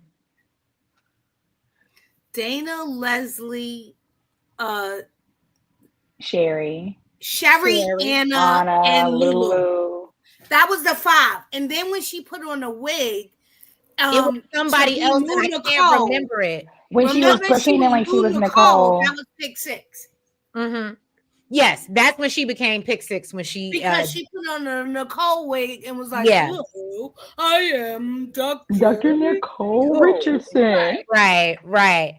Yes, Nicole 2.0. But yeah, before that, she was Five Guys. So I'm calling Nicole 0.5 though. Call her Five Guys. We don't call her Leslie because she has too many names. Right. And the problem is, and I'm sorry, everybody knew her as something different. So I was starting to get like, I'm not about to refer to her. And for y'all as an audience, what I'm not about to do is refer to her as Dana one time, then Leslie one. Y'all be like, who are you talking about? You know what I'm saying? And for some people actually don't watch the show. And they literally just come up here to watch me, which I love y'all for that. But so that's why I was like, I just want to keep on track. And this is the name. This is, y'all know who I'm talking about. And literally the only time I ever refer to her as Leslie is when somebody is referring to her as Leslie. And ZD Scott, we also refer to Jacob as Deputy Dogood. Okay. So when you always has to do good. Yeah, because he's just gonna do good. Look, I got names for everybody. I'll rename a person in a minute. Like I call Barbara Rough Ass Barbara. There's Mall Cop. I call Elon Chief Daddy. Oh, Chief Daddy. Ooh, I like that name, Chief Daddy. I know Naomi is Naomi is Orphe Jean Lawyer. Oh yes, yes, I love it. By that office. Let me see. I don't really have one for Eva. I just call her Eva because I don't even like her enough to be even give her a name. I know Princess calls her Evil Eva, but know. That's another thing about this channel that you'll find that we so listen. I talk to other people and I'm on a couple of other channels as well, just chatting. And so some people really love Eva. We are not Eva folks over here. Me either. Not on my space either. We hate her on my space. I won't go as far as to say I hate her, but I don't trust her, and I don't think. Like I said, we'll give her grace. Trust her. Yeah, I think we're fair, but I don't think we are on Eva's side because everything that we've seen is not a trustworthy person, and we're not. So we are very careful. I don't hate Haley over here, and we don't hate Haley, but we're very suspicious of Haley. And like, what's going on with you, dude? What's up? Like, what's good? So there are other channels who are like, oh, we're down the middle, we're equal, or well, oh, Eva deserves sympathy and she didn't have a mother. That is not here. Yeah, we on MySpace where I mean I have a couple of people that come on that do speak and they are Eva fan, but me and my co-host we're not Eva centric. Like we are well, Ryan sometimes is Eva centric. I am very much a big anti, and they know it. I know y'all see me fighting with people on Twitter like every day because they always try to tell me how I'm supposed to feel, and I'll be like, I love your Twitter. I was gonna say I love your commentary. That's why I got drawn to you. Even before I didn't even realize you were Princess's friend. I just started following. Yeah, she's been telling me to come over here, and like I'm always like, so most of the time I'm like always really really busy because I have like my kids and stuff and like all the other stuff. And like I had time today, and she's like, "You need to come over here," and I'm like, "Okay, I'll do it." So it's been fun. I've been listening to y'all and been laughing like the whole time. Absolutely. I can't believe because I like or repost you all the time. And so when you said your Twitter handle, I was like, I know you. So I gotta make sure I follow y'all back because I know I try to follow like the most people that I interact with. Right. But I gotta make sure I'm following y'all too. Erica Vane said, what's the name of the person speaking? I'm just now checking out other Beyond the Gates creators. So Erica, Sky is on Twitter. Do you have a YouTube, Sky, or no? No, I don't have a YouTube. We just do like a space. We usually do it on Fridays or we'll do it on Saturdays. I think we're gonna do it Friday this week. Okay. Because I got a lot to say. I got a lot. And I'm very vulgar too, y'all. I'm just let y'all know I cuss all the time. So if you don't like it, don't follow me because I'm a cuss and I don't like Eva, so I'm gonna drag her. So if y'all don't like it, don't follow me. I'm gonna tell you that now. Okay, I'll stay tuned for the spaces. But Chandra wants to know what are the 4-H's for. So if you are not familiar, Sky, I call Haley 4-H, and she is 4-H because she is a harlot, she is a heifer, she is a hoe, and a home wrecker. And she's a home wrecker, whatever you want to call her. Whatever you want to call her. But she got 4 H's, okay? Yeah. I'd be like throwing everything in hussy, heifer, hood rat. Hood rat, I love it. See, we can't call her a hood rat because we don't know her background yet. I mean, I'll be calling them all hood rats until they prove otherwise. I call Tomas a hood rat, so I be calling everybody a hood rat. It don't even be mattering to me. All right, y'all. So let's move into the things that no one cares about. I'm sorry, we got to do it. It's a part. We recapping, okay? So let's talk about Derek, Ashley, and Shanice. Okay, this week. And y'all grumbling. At least turn your mic on. You grumble. I love Shanice. I love Shanice. I love her. But yeah, so this whole situation, Derek literally crashed out, literally.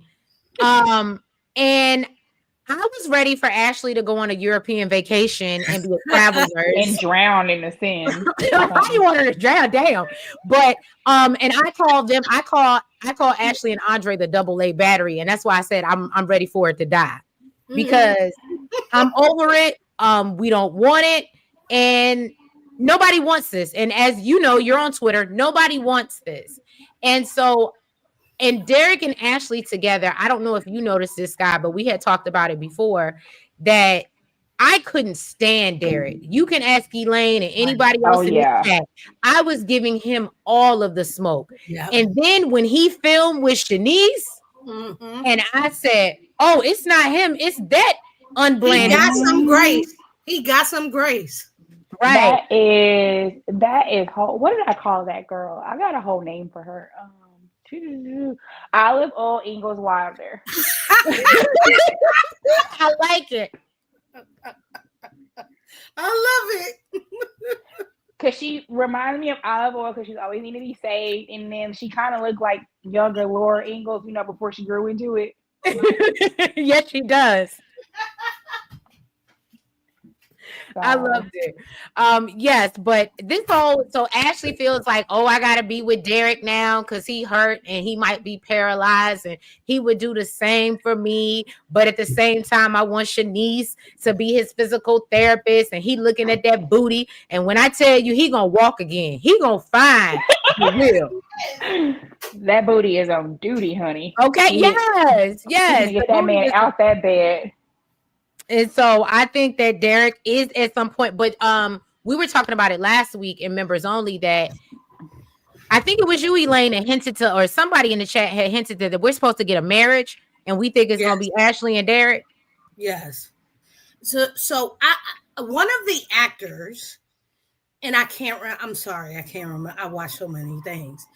Hinted that what we're getting coming up is a wedding between an unlikely couple, and Revelations, which is per normal, and so I couldn't get by the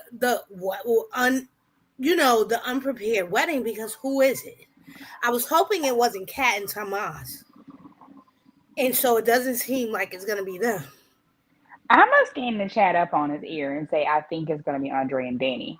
I hope not. I hope not. Okay, you guys explain that one to me, sis. Well, someone told me that they saw a video and Andre was wearing a ring, and now he's back over here like trying to wow Danny, and that would be the quickest way to get to the ultimate goal, which Andre and Danny are not in game, definitely.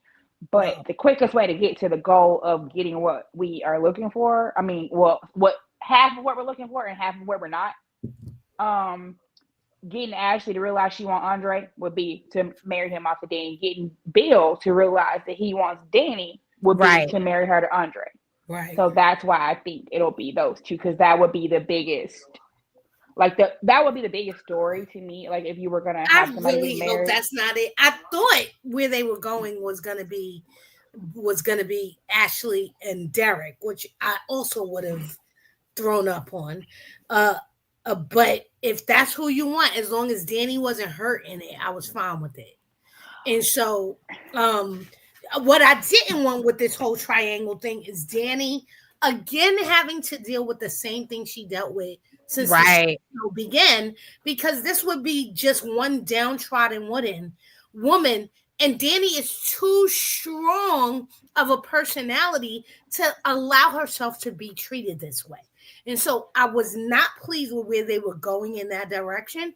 But I must tell you, I love her being in control of whatever she's feeling or whatever. And so and I felt today that she was very much in control of, she knows who she is. And if Andre wants to be flaky and all of that, Danny's going to be fine because Danny knows who she is.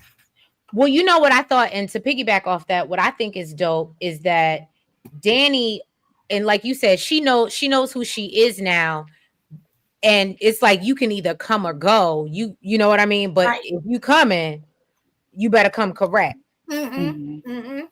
And I don't know, we're Danny protector, or at least I am. I'm a Danny protector. I've loved Danny from, even if she was crazy as hell.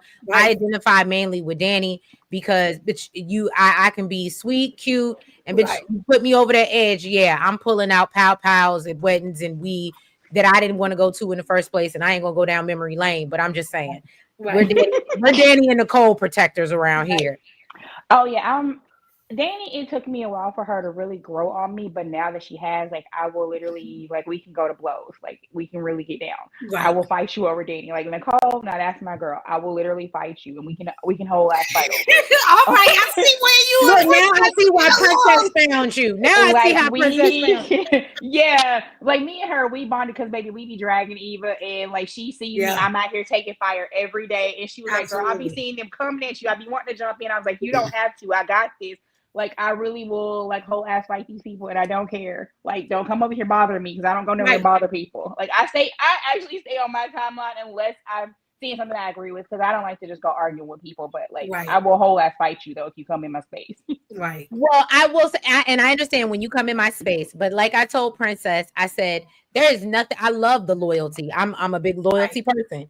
I said, but we have to admit, the same way I love me some Kat, and I love me some Danny, but we have to be able to admit when they are wrong. I do, yeah. I call them out. And now, Like when they granted, getting on my nerves, I completely call them. I be like, Cat, now you got to We be smarter want about the law. Princess when we're about to criticize Nicole. Yeah, We were like, Princess, give me. I know we have to do it. We have to do a whole disclaimer before we start talking about Nicole. Yeah. Listen, it's like, girl, let me hold on. Let me debrief you real quick. I'm about to hop on here and drag this heifer because she did it today. Like, Mhm. yeah, I'm the same way. Like, I will drag them when they are doing something annoying, but like they gotta actually be doing it though. Like, not your interpretation, but what Right. I'm seeing. If it's right for me, then I'm gonna drag them. If it's not, then Right. I'm gonna need you to move Yeah. and back up. Cause like, yeah, Nicole, like the only time I really didn't when she called Andre a predator is when I had to be like, girl, Yes, now this. she went too far. She did. I was like, I get you mad, but like, girl, what is we even caring about this Right. for? This is the least of your worries right now. Like, your man is out here cheating on you. He got whole side babies. What is you mad about this for? But I think Anita was the audience when we were like, what is happening with Nicole? And she was like, you're just angry at this point, and you're just going after anyone, but you need to direct that at the real people who you're angry at. Mm-hmm. Yeah, And she yeah, included definitely. Eva in that equation. She said, you're mad at Eva, Ted, and Leslie. Even today, she backtracked on the Eva thing. But in the last few weeks, I think we saw her, after the concert, we saw her bite at Eva. Like, you shouldn't have been there either. And then, we see her pull back. She does need to go after Eva more because Eva is fickle. This whole I care about money, I don't care about money, mama. Oh no, mama. Mama. No, Like, mama. if I hear this mama again, I'm just gonna slap her. I just So I can agree with you, Elaine, but my whole thing is, and I'm gonna say this, I did not, let me preface this, I did not like today's scene and her giving Eva grace. Right, me neither. However, this, even though Nicole, we're saying, some people like to say she's in her villain era, and I love it. However, she still is Nicole. She's poised. She's respectable. Right. She's the bigger person. So even though we may not like it as an audience, I see, based off who her character is and who she's been this whole time, I can see her giving Eva grace and giving all the smoke to Ted, because this little girl didn't do nothing. Well, she did do. So that's what I'm saying. I get it why we mad. But Nicole is looking at it as like Ted and Leslie are the enemy. It's not her. That's what it is. So she has a point on that, but I think that she still doesn't see all the bad. As long as she keeps these blinders on, where she's not guilty, you don't see any of her guilt. So I'm willing to say I'm a cat person. Cat was wrong for asking Jacob about sex. I'm sorry. You should never have this discussion with your cousin's husband. Your okay. Husband. So hold on. Okay, so Elaine, I might have to challenge you on that one. Because, and this is why. Because I know Princess said something. She was like, "Oh, so you think that shit cute now?" I was like, "Calm down, girl." What I was saying is, first of all, her dad is absent. Okay. He's more worried about Eva, which pisses me off. Martin is going through some things. Kat is going through some things. And Ted is non-existent in their lives. And I literally saw that conversation with Jacob and Kat is similar to when Chelsea ran over to Martin to tell her about her fluid relationships and her sex life. I didn't look at it any differently. I just looked at it as I need another person's opinion. You get what I'm saying? Oh, here come Erica Vane. She wants to join us. Erica Vane TV. Welcome. Hi, can you guys hear me? Yes, we can. I am so new in the Beyond the Gates conversation streets, but thanks for having me up here. Yes. But yeah, no. So I just feel like I didn't look at that conversation. I know people on Twitter are trying to allude to like it's something more, but I literally look at it as my dad, who I held on a pedestal, is not on there no more. My brother is going through his own stuff. So I don't really have anybody else to talk to. And this is the next closest male figure outside of my grandfather, who definitely don't want to hear about my sex life. Like, do you understand what I'm saying? That's how I look. Yeah, that's how I took it. I didn't take it as like she was coming to him like in a sexual way, because she wasn't really like it wasn't like she's trying to hit on him or anything, or like alluding to anything sexual with them. It was just her being inexperienced and not really having, the outlets, because she don't have any friends like outside of Chelsea. So she really doesn't have anybody to talk to about like the male perspective of sex. So I really took it as, her just trying to get actual opinion from a guy that wouldn't judge her or like make her feel uncomfortable about it, I thought. And they give brother and sister energy to me. Yeah, I agree. I mean, I do see the chemistry. I ain't gonna lie to you. Like, I was being messy yesterday because I did say that I saw the chemistry. Because they do have it. So like, And I it think did that's kind of look like he was looking at her ass on the way out. I'm sorry. okay, but see, that's the thing. Cat is not responsible for him. Directions. I don't trust him, and so I don't trust that this conversation was innocent. And you got to understand, Elaine, we just went on a whole rant about how Deputy Do Good likes to do good. You can't ever think that he gonna do bad with Cat. Except when he decides to, like his father to break said, that might be the rules he want to break, though. It's the time to go right. That his father told him, you want to do good, except on the times when you don't want to do good. I get it. Like yesterday's scene with them definitely gave a little something extra. I definitely feel like up until this point, they definitely gave brother and sister vibes. But if you look hard enough and you squint and like tilt your head to the right, you'd be like, wait a minute. So I get it. I am honestly very nervous about what's going to happen with Jacob tied to the gaslighting from his father and that confrontation, because what throws up red flags for me is that he's the one who is like trying to do right everywhere. Everybody can come to him, but he's not able to go to anybody, and he has yet to be able to unpack what was the session of like gaslighting and manipulation that his father did to try to redirect him. And because so much of his identity is tied to his father and who his father has been and who his father has made him to be, and now that has been shattered, where do we go from here? And is this the like precipice of Deputy Do Right Breaking Bad? Because what he has known the world to be is shifted kind of on its axis. That's why I was looking forward to the conversation with him and Naomi, because Naomi operates, she likes to say she does good, but she operates in gray. This whole idea like the Duprees. This whole thing, and then I'm going to defend my family. And so, we must do right up until the time it comes to the Duprees. And then I'm going to defend my people, which I think is absolutely normal, which is what I think is missing from Jacob. So, I don't know. I don't like it. Like, I think that when it comes to like maybe everybody outside of her husband, fine. But I don't love her picking the Duprees over her husband. So can I just say something, Erica? Thank you because you just used my favorite word, precipice. Anyway, but no, I just wanted to piggyback off of what you and Elaine said, because I absolutely think, and a lot of people said this, there's something going on. We already know, and not saying there's anything wrong if you decide you don't want to have any kids, but Naomi has already decided she doesn't want to have any kids in this marriage. Jacob has said to her, remember when we saw before the June, and he was like, I really need to talk to you about what happened with my dad. And maybe the conversation happened and we didn't see it, because now we're learning that they're doing stuff outside of what we see. However, I feel as if that's why I was so hot with Naomi, because you so bad in Martin and Smitty's business and June and interfering with that situation when your husband is really breaking down, because life as he knows it is just, you know what I mean, has been broken down for him. And his hero, what do they say? Never meet your hero because they'll always disappoint you. Yes. Don't we know it?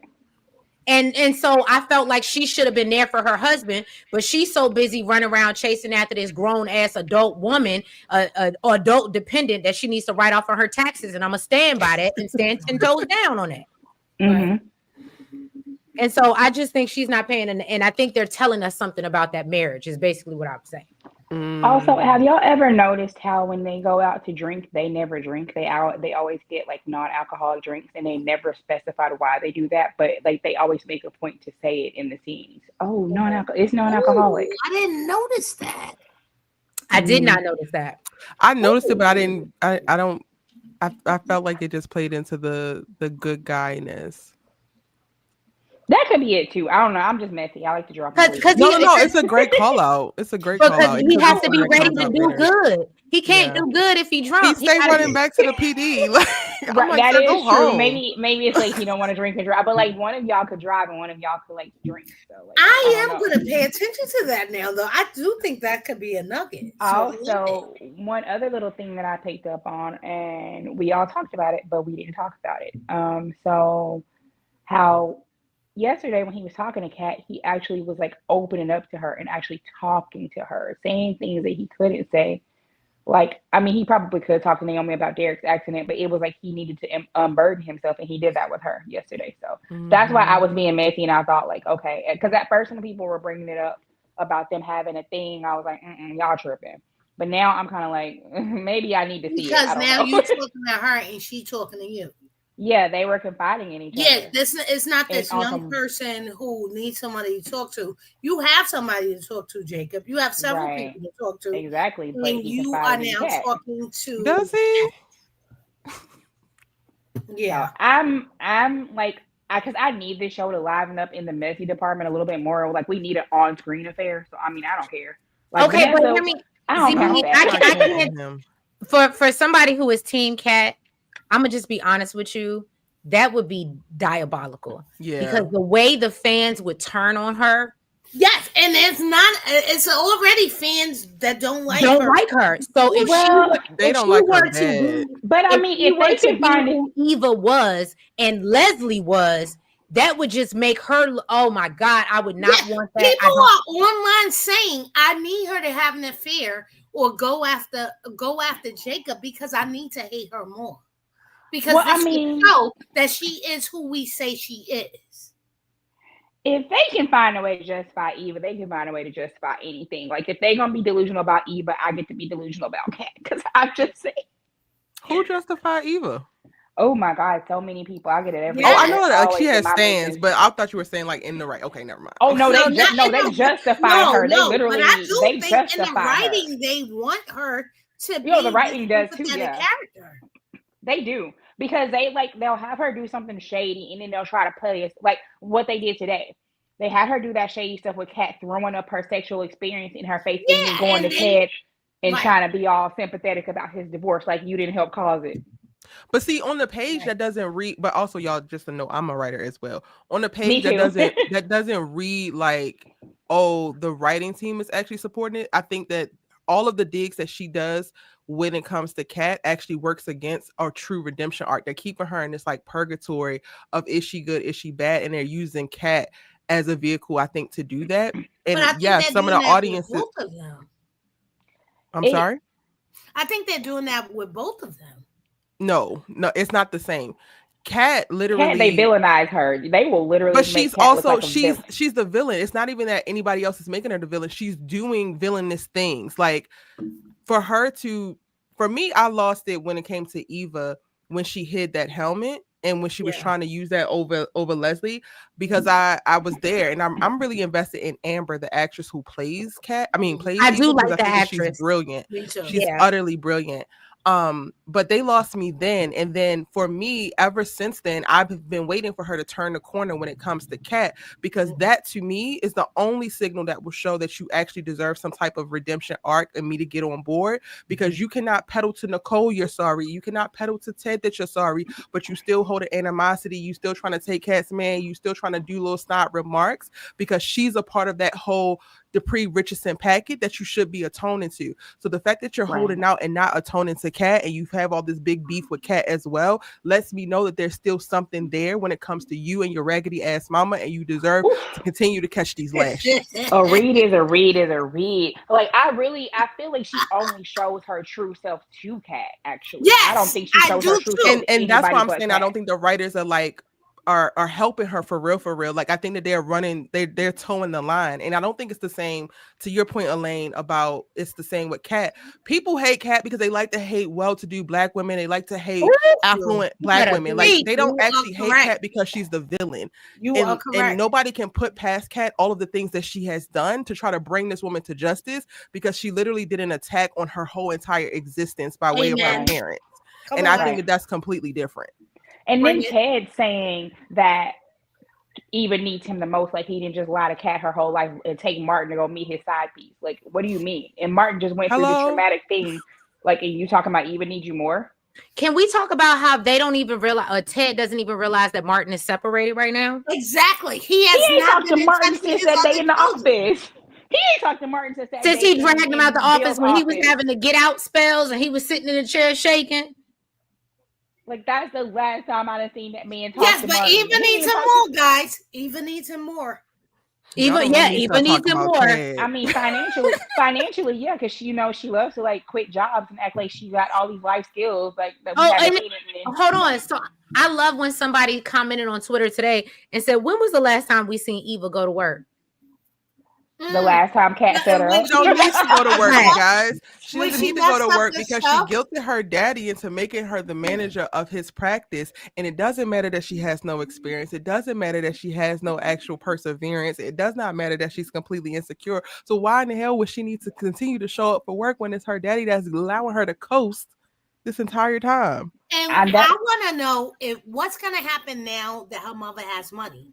If Leslie gives her money, will she leave Ted in the dust and just solely keep? Will Leslie give her money? Or will she still? Right, that's the part. Will Leslie give her money? So this is going to be the dichotomy, right? Because today, Leslie went to the bank and she was like, "Don't come with me. No, you stay here. I'm gonna go get money for you and money for me, and then we gonna be good." So it will be interesting to see. But she never made it back and gave any money to Eva. And Eva's the one who borrowed from Ted. So it's funny that you went to go give that money back to Ted straight when you could have given it to Eva because it was her debt to pay. But see, that plays into her Ted obsession, though. Point to Ted.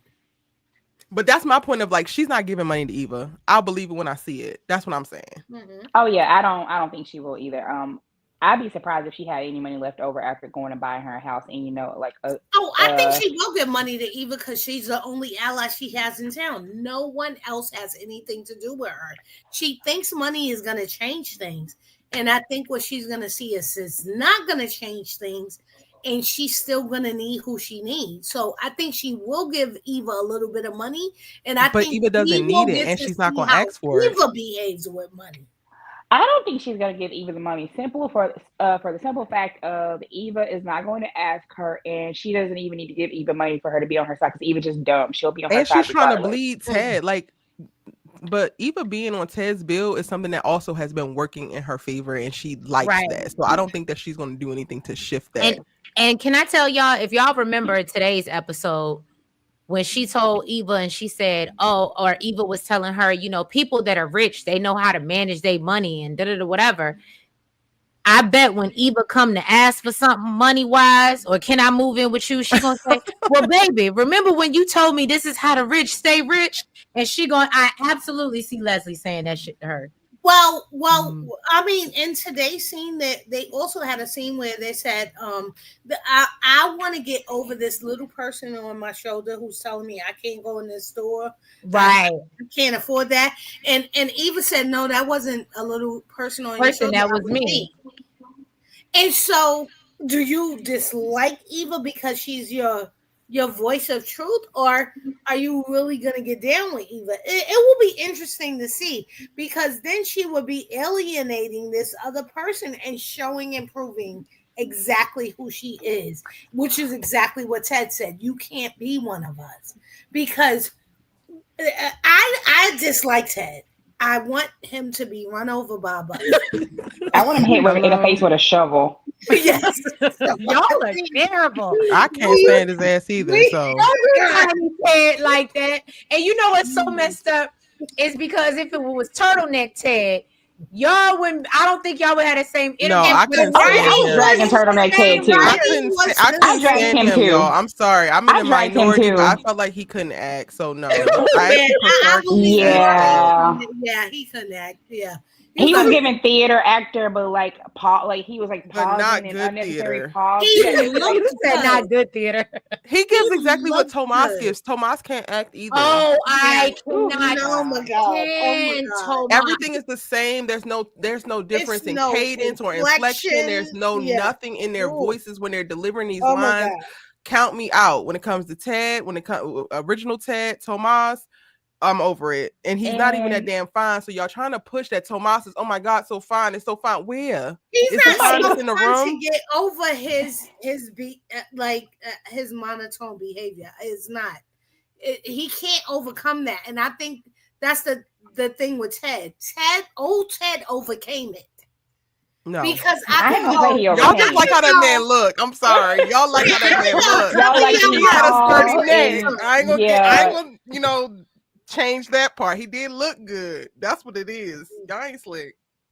I think y'all like the turtlenecks and the broad shoulders because the acting wasn't there. I'm sorry, and I like. Oh yeah, I have no it overcame. His presence on screen overcame the words coming out of his mouth and how. Yes, it absolutely did. Not for me. I couldn't get past it. Like he kept pausing and weird. And then when he got caught cheating, it was like he got caught running a red light or something. Like it was nothing. He was giving nothing. You want us to forgive you for that? You don't need to sing sorry. That has continued, which is, to me is the writing. And no, this has continued remorseful. No, this was his emotion. Like he when he walked up to her and. When he walked up to her and he told her, "We'll be celebrating our anniversary this time next year," I was like, "With who? Another nigga?" Like, I'm sorry. So arrogant. So hold on, but that Elaine, you're harping on my point.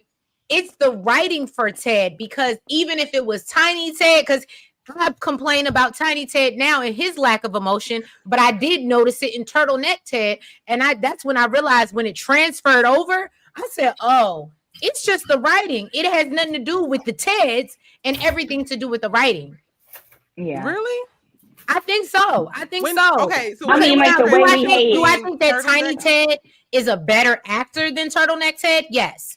But there's still a lack of emotion that as women, we are looking for as an audience for him to really go after his wife. Like there's a lack of emotional intelligence. Yeah, they're playing a difference him. though. What I'm saying in reference to the lack of emotion from Turtleneck Ted was not necessarily a part of the writing. When we first see what is it, Tiny Ted you call him?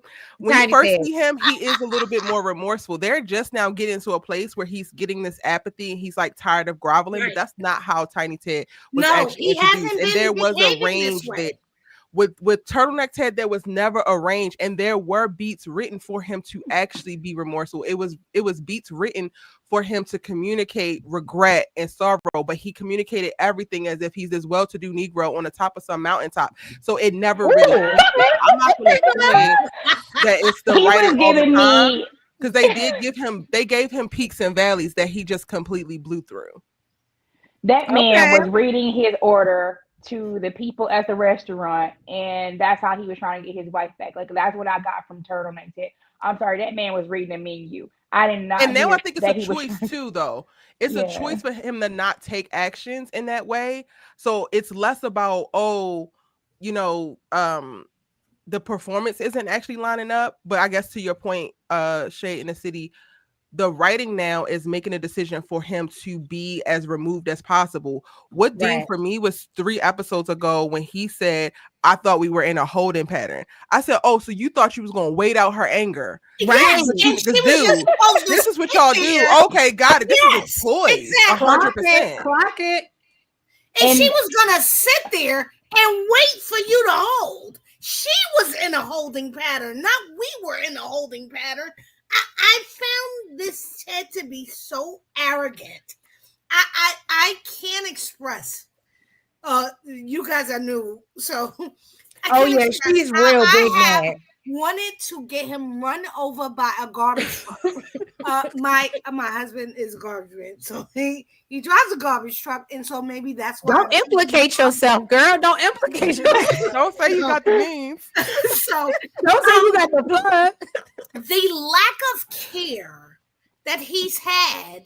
He has had more scenes with Leslie and Eva than I cannot tell you how angry I have been with Ted, because he has paid no attention to his actual family that he says he wants. He says he loves. He says he wants to get back. He says he wants to prove things too. But his way of proving it is to... I have no idea what his way of proving it is, because I haven't seen it. So I think that this is a... Oh, I'm sorry. Oh, I'm sorry. You go ahead. I think that that's a choice, though, specifically for his character. I think his character is supposed to be arrogant, and he's supposed to be the man who has the plan and who had the family and all of the things by 30, and now they have the money and everything is great, and he is more so performing than actually being present within the thing. And to me, that tracks for a lot of people. So I'm not necessarily mad in reference to like girl. I'm not mad at the acting, especially with the new Ted, because I think that he's dropped in there, but I think that they have committed now to who Ted is going to be, and Ted is an arrogant asshole who has an idea of what his life is supposed to look like, and how dare anybody hold him accountable to any of his actions that could deviate from that. And that to me came from the dialogue, the writing that they have given. When he got the divorce papers and he looked at Anita and Vernon and said, this is what you want for your family, this is what you want for your legacy, 2 divorced daughters. It's like, the divorces is on y'all. The divorces ain't on my damn daughters. They're still fly, but that to me speaks volumes of like, you are already disassociating the fact that you are the one responsible for this divorce, but all you give a damn about is how it actually looks on the outside. That speaks a lot in reference to Ted. I think this says something to the fact that people always claim that that's what Nicole thought about, and Ted has not been showing that. He's been saying with words, I really want my wife, but he hasn't been doing anything, while Nicole has been concentrating on the fact that, oh my goodness, I can't believe I did this to people outwardly, and I pretended that I was this person outwardly. She has been focused on how we look on the outside and how it wasn't real.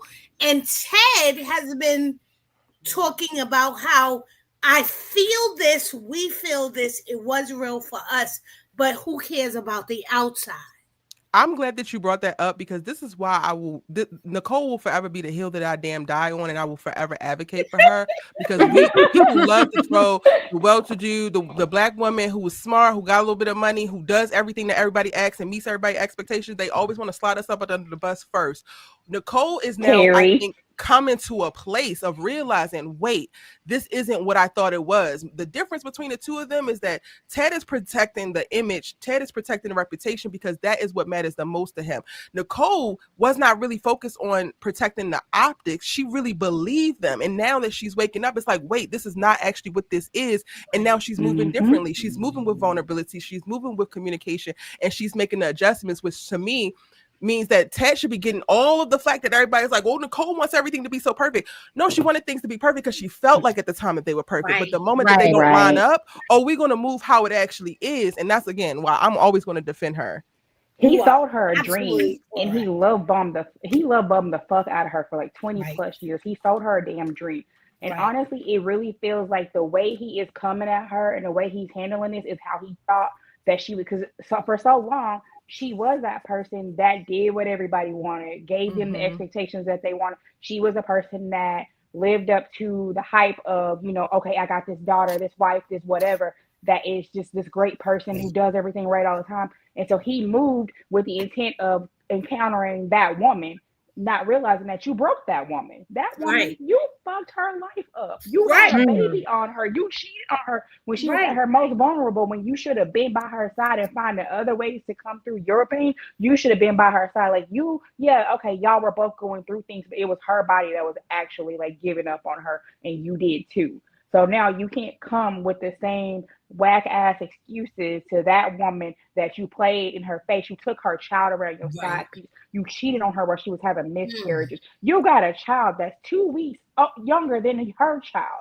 You don't have the same woman that you had before, and he's moving like he got the same woman. He does not, and he's not understanding why this shit isn't working because he's used to doing things a certain way, and now she's giving him a whole other spicy side. He ain't ready for that, baby. He used to, a little bit of seasoning. He ain't used to all this flavor, honey.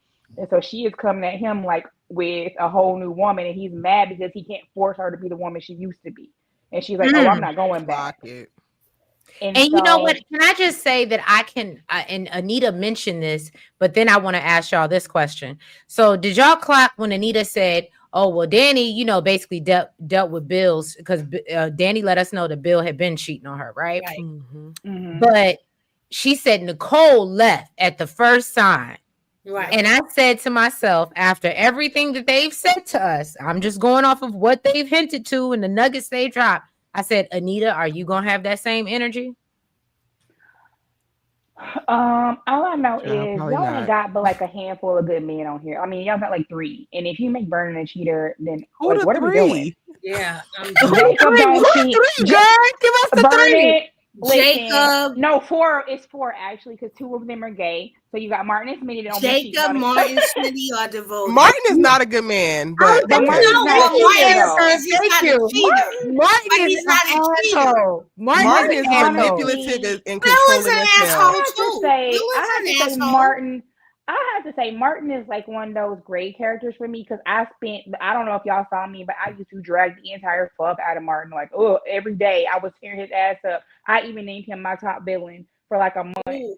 He was bad. He was bad. I have sympathy for him with this whole murder thing, but he still isn't. For me, Vernon and Martin would be in the possible categories, and Vernon is a little bit closer to like good man-ness, but Martin, I can't get past how he has manipulated, how he has lied, and the things that he has done within that relationship. Like, yes, now he's trying to atone, but you already have things set up where you have been emotionally abusive. So like, let's not. I told Smitty to claim battered man syndrome. I swear I did. Hello? I was like, you get away from him. He treats you like a household slave. He is quite annoying right now, though. So wait, but who's the other? So Jacob. Martin. Okay, Jacob. Martin Martin is in my maybe category, so I'm gonna have to claim Martin. I'm sorry. Like, so Martin, Jacob, Smitty, and Vernon right now. That's literally all they have that haven't cheated on their wives. I agree with you guys. I agree. Child, it's just Smitty and Martin. And because everybody else was lying and cheating, and so I'm gonna call Doug a cheater too. Of all liars and cheaters, this is the same storyline. Yeah, I'm gonna call Doug a cheater too, because he cheated on Vanessa with the gambling. I'm sorry, I don't care. He cheated. Doug didn't cheat. He cheated on her with the gambling. I gotta give he's pathetic for me. Like that, I gotta put him in that category. I don't want him with another woman. You're letting this white woman turn you every which way but loose, sir. Please, you shouldn't even be in a conversation, because I can't. So can I just say, since Sky and Erica are new, Elaine knows because she went back and watched my old recaps. But let me tell you something. Doug done been read for filth on this channel. Okay, he should, because I am not here for seeing this black man take this white woman, play him with this other white man in front of everybody, and make him even when it was even before Joey, when it was Diego, I was disgusted, right? Yeah. But I actually, and we talked about this, I had all the smoke for Smitty for about a good 3 weeks, right? I was like, oh, he's sneaky, I don't like him, da da da da. And then Martin turned on me, and I said, and it's been, I can't stand Martin. Smitty, leave this mother. But then when he actually did it, then I was hurt. Right. I went through a range of emotions. Yeah. Because so I do think what we are seeing with Martin and Smitty is how you fight to get back your family. Right. Yeah. Mm-hmm. Because what we are not seeing on the Ted side is right. And that goes to Kamara's comment, which is why I put it up on the screen. I don't feel like they fought hard enough, but I think Nicole was just so hurt. And sometimes you can't get past the hurt But Martin, so no, Smitty is hurt too. Smitty didn't want him in the house. They were arguing over who. But they got young kids in the house. That's different. And, they got that's the case. But I'm working on a video right now to like talk about what could happen, like how could Ted get Nicole back? Because I've been thinking about like what would I need. So I'm like working on a video about that. But him to die and be reincarnated. Going to Kamara's comment, I think like for me, a big thing across all of the shows that I cover, specifically when I'm talking about the women characters, I'm advocating for people doing more work because we tend to lay all the burden at the women's feet. So like Nicole needing to say who she is now to Ted, he needs to be looking. Like if he was more, part of him fighting for his marriage would be him being more of an observer, him actually trying to be an active part in the community in which his wife is navigating, and then seeing the changes and figuring out how he fits moving forward, how he can help, how he can support moving forward. Her having to come to him and say, I'm changed and I'm this and no, that's not her damn job, because she's not the one who took the torpedo to their damn relationship. So for me, I want people to kind of like shift how they think about it in reference to Nicole and her evolving and what you are expecting for her to do as a part of the whole Ted getting his wife back. The onus is 100% on him to try again. So and then when you do another try, keep trying. I think we saw the turn on Ted today.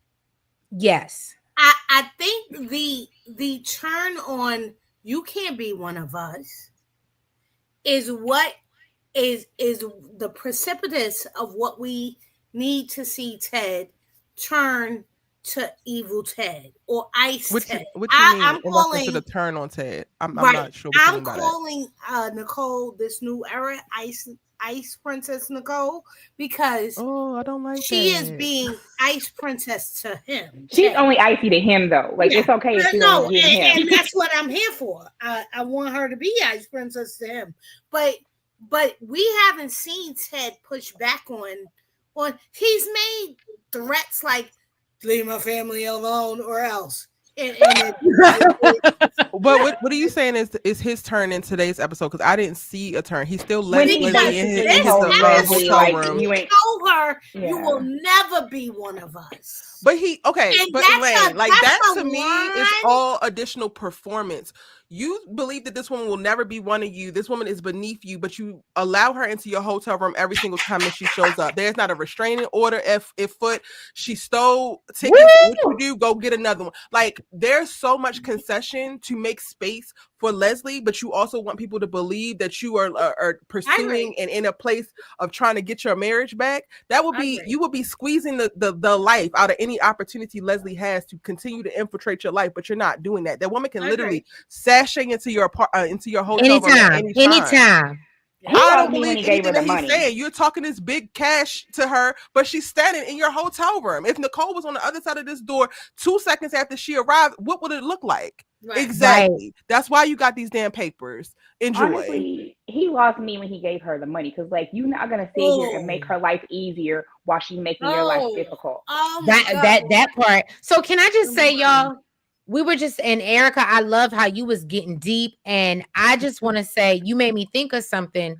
It's so crazy that Nicole being a therapist, and I remember, and I don't know why this sticks in my head, but she married one of the most emotionally unintelligent men. Right. And there was a scene, I think it was before their anniversary party, and it was dealing with Danny and Bill. And he said something like the old Ted, turtleneck Ted, said something off kilter, and she was like, "Don't say that." And he was like, "Well, you know, that's not what I do, emotions and da da da." I just think, and I don't know why it just stuck with me. But as they started to play on, I said he is emotionally unintelligent, and I just don't understand as a therapist how she was able to be with him for this long. That honestly, that tracks, because when I think about myself and like some of the things that I believe to be my strong suits, I have found that because I am strong in certain areas, I allow certain people to be weak in others because it's like, oh, I got it. So to me, it tracks for them to actually be together. And it's now, this is why the divorce is actually happening, because aside from the betrayal and the lies and I can't trust you, she also is now realizing that she does need the emotional support that he doesn't provide. And she's giving herself Carlton does. She is getting it from a whole other man. Like she's getting that emotional support and those things. Like those things. But you don't initially think about it. When you're walking with that thing, it from everybody. When you're walking with that thing, you don't think that you need to get it from somebody else, right? Like sometimes when you're good in that spot, you're like, oh, I'm good. And it's not until you actually need it that you're like, oh, wait, no, actually, I don't have it to give to myself today. And now I done cultivated a marriage where he don't have it in reserve when I do need it. Right. I feel like also Carlton, like when the stuff that he did without even being told, he didn't even have a conversation. It was literally like him looking, seeing the situation, and saying, "Hey, I need to jump in here." Good? Yeah, and he jumped in there and started solving her problems. Well, what do you want? Asking, what do you want? And when he told her, "I will do whatever you want," I said, "Girl, if you don't go ahead and take this man home right now, I don't know what you're doing." They are you better bust it open and you better ride him, ma'am. I made a video about Carlton and Nicole, and they are like on my ass and on Nicole's ass about it. They attacked me so bad one day. And even if they're not in goal, I'm for Nicole getting this ego boost. Hello? I just want her to get some good dick. I'm sorry, y'all. I'm with that too. Because those white pants was given. Look, I gotta go on camera for this one. Blatant truth. You know what our song is for Nicole. You know, look, she gonna put the dance in the get that lick back. Hey, get that lick back. Hey, get that lick back. You better get that lick back, Nicole. I just need to know if Carlton is gonna be doing the bending, honey. I just need to know.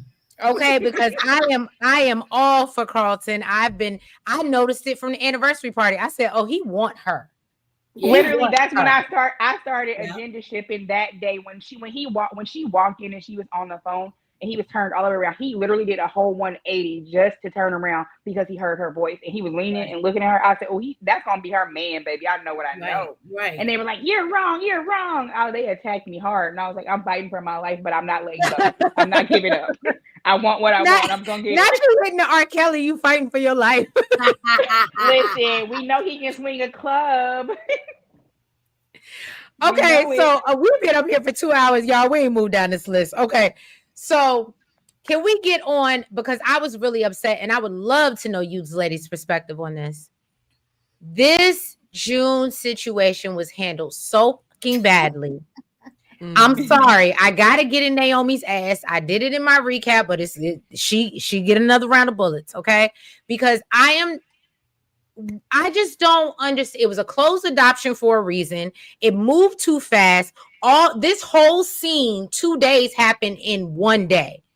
And I understand it's soaps, but I was pissed off because we're not thinking about the fact that June is a drug addict and can relapse at any moment if things don't go her way. We're not thinking about the kid's emotional health. And clearly, we just sat here and talked about therapy and how I feel about it. So I just was not here to see all of this happen in 24 hours. Literally, Naomi told him that afternoon, and by that night June was meeting him, and then she coming back over the house the next day. I did not like it. I was not here for it. Ladies, sound off. I'll let you go.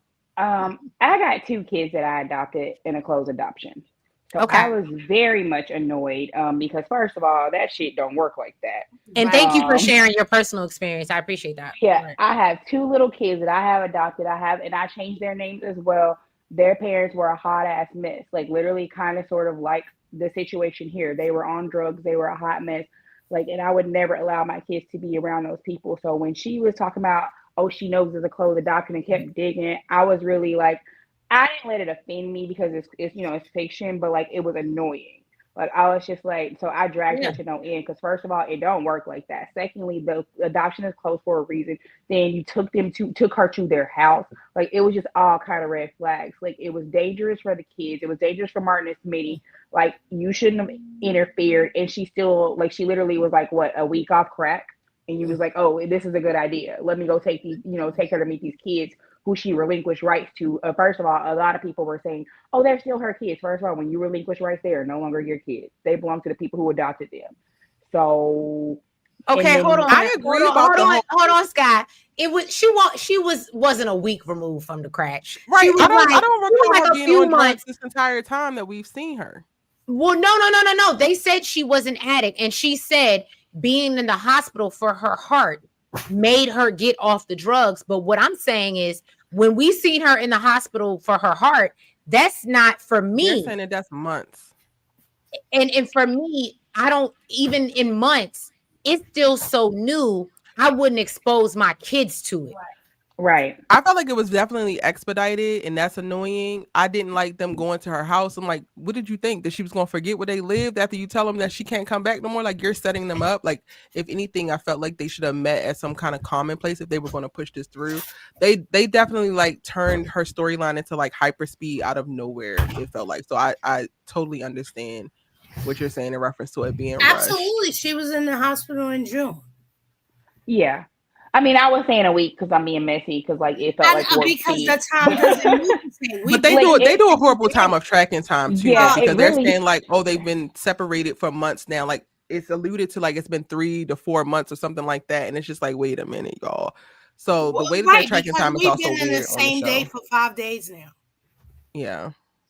It's like they speed some things up and then they slow some things down. So it's really like hard to tell where they are time wise, just because they will fly through something and then the next time they're like not rushing through any, like I don't know, it's weird. It may not be a week, but it's definitely been a month that she's outside of right.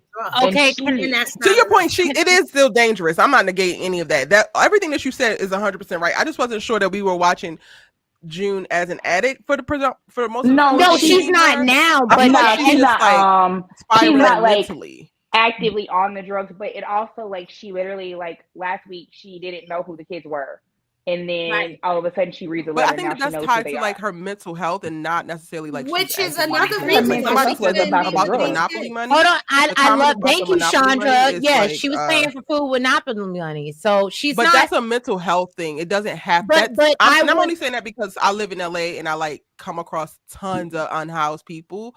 So to me, that's the best part about the June characters that I feel like let them around your children.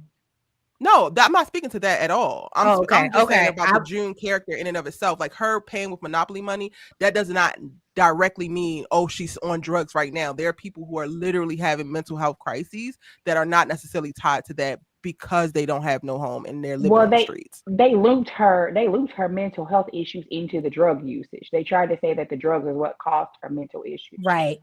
And she said that. She said that herself. Thank you, Sky.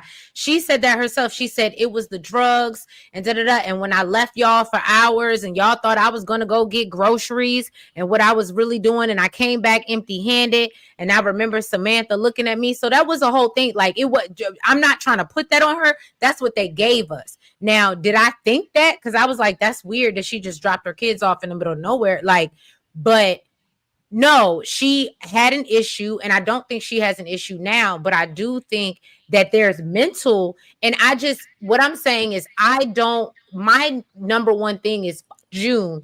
She shouldn't have been introduced to those kids, and they shouldn't have been introduced to her this early on. No, agreed. Absolutely not. I agree.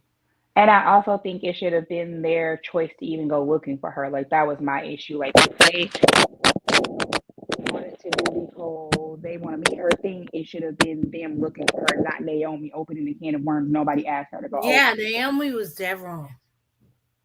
Like to me, it's like, and people were like, "Well, she didn't know it was Martin and Sweetie's kid." It doesn't matter. She knew they were somebody. And you knew it was a closed adoption, and your husband went running off into do-good territory anyway. Yeah, like they didn't know initially, yes, that the kids were Martin and Smitty's, but they knew they were somebody's kids. So they knew that they were going to be disrupting somebody's life, and they didn't care. Right. And that was the issue for me. And you should deal carefully with when you have children, period. And so I did. I was so upset with. I've not been displeased with Naomi since the show has started, and this was a rough week for me because I so disliked her in this moment. Oh, no, Naomi around and found out with her storyline this week, because I never, like you, I love Naomi since the beginning. And this week I had all the smoke for her. She got all the smoke. Well, I've been dragging her because I feel like she don't ever be at work. Like I feel like she always be at RPG, so I'm always dragging her over. She don't have an office, but that's but is June her only client though? Like, what's really going on? I mean, she dropped the thing with the sexual harassment thing. She just dropped that, and I don't think she has any other clients. So it's like, and so how are you getting a check? Because like, if June your only client, she ain't paying you, sis. Like, so how you getting a check? Right. I'm really confused. Unless she's just living off a trust fund or something. The same way Eva and Haley getting the check. No, I think we're seeing Mrs. Dogood. Well, Haley be at work though, y'all. Sometimes. Yes, no, she don't. What did Haley do? What did Haley do? That's Haley propaganda. We have occasionally seen Haley in the office. Doing bill, not doing work. Right, doing bill, not doing work. That's how she got the job. No, I mean that one time, Haley, Caroline be doing work in there. She don't be doing nothing but dropping stuff and tripping. Y'all, that one time she was like, I gotta shake these voicemails, and I was like, bitch, who calling you? Ain't nobody calling you. Quit playing. Exactly. I'm being messy, y'all. I'm not being for real. Haley don't do no work. I was gonna say, because I was like, girl, are you watching the same show? I think that Naomi does have clients, y'all. I just think that we don't get to see them, and I think and I don't think she is a high-powered attorney. But she I don't has a certain command of her schedule. Either. I think she got clients, but they don't get to see her, and we don't get to see them. So I don't know. I think that all happens off screen, right? And so, no, we don't get to see her being a lawyer because Bill is the better lawyer. And until she joins her father, Bill, I don't think we will get to see her. I doubt that too, though. Like, I'm not going to say that Bill is automatically a better lawyer because also we're in his law office, but how many clients do we get to see with him? None. We know, but he does have two. Look, we saw two. We saw people trying to sue him for sexual harassment and his partner being an aggressor and a predator. And then we seen him convene all of the criminal undermines or the underbelly as well as the police chief. Like we haven't seen him. You remember that one when Danny came in there with the golf club and busted up the meeting? He had that. He had that one. I was gonna say because wasn't it the girl that was trying to has met clients at Orphe Jeans that we didn't hear the conversation for that somebody was coming in and interrupted her for. So what I'm saying is I don't think it's any different. The only difference is that we're seeing Bill at the law firm, but he's not actually practicing law in any meaningful way for us to know for sure that he's just this crackerjack attorney, aside from what people say. So I'm not giving Naomi smoke for like not actually being an attorney because they're getting the same treatment to me, right? We just know that he's like unscrupulous and he'll do whatever. So he probably does win cases because he don't care about breaking the law to win them. You know. Like, so I think like people associate him being ruthless with being a good lawyer, and that's not always the case. Like sometimes you can be really ruthless and still be a crappy lawyer too. I love it. All right, y'all. So let's get into I don't know if anybody cares, but we're gonna get into it because it's on my list. Please explain what this in conversation with Madison and Nicole was about and what is going on, because I understand maybe she felt bad for Derek and whatever, but it just, I would have appreciated more if she said, I'm scared of Allison and I don't know if I could be with Chelsea because this crazy just chasing her. Like, I would have appreciated that more in my writing mind than her coming and be like, oh, my emotions and feelings and getting connected to patients. I was like, this is a waste of time. They left a lot to be desired. I just assume, and again, this is 100% speculation on my part. I assume that this is her wanting to get Allison committed because she technically was one of her clients, but she don't know if she can actually make that call because she's romantically tied to Chelsea. Ooh, I like that. Right. I think this could be setting up, because Chelsea about to get snatched either tomorrow. I think tomorrow she's going to get snatched. It could be also setting up the dialogue of her and her going to Nicole with, I haven't heard from Chelsea. Something's wrong, blah, blah, blah, blah, blah. It could be because her just walking up to them out of the blue would be a little weird.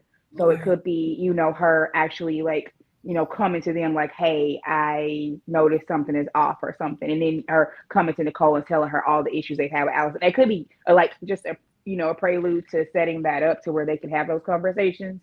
Because it felt really random. So I was thinking there must be some purpose to it. So I'm thinking possibly to get the story going with when Crazy Girl. Okay, y'all, I'm sorry though. Like Crazy Girl, is she interesting to y'all? Because I find her interesting out of like the villains on the show. I find her to be interesting more so than the Leslie of it all. Allison, yeah. Well, we more interesting than Leslie. No, I think that I think that the girl can act, but no, the rain. We love crazy eyes over here. She's so erratic to me. I think she's like erratic. I don't think it's interesting though. It's she's also beating a dead horse behind like, oh my God, Chelsea, like you're missing out. Like what? This is also Chelsea, but I'm also of the camp of like, I am just now getting on board with Chelsea. To me, Chelsea has been a vapid, shallow mess that I have not been here for until she got with Madison. So I also don't give a damn about Chelsea for the most part. So like Allison being all gobsmacked by her, it's like, it's Chelsea, girl, relax. So, they are cutting up in the chat, me and my crazy eyes. Sometimes it hurts to hold it. Like I done had a whole bandage. I done put ketchup on my forehead. Y'all gotta go back. But anyway, Allison, I actually like. She's like the Leslie, like but interesting. Yeah, doing monologues.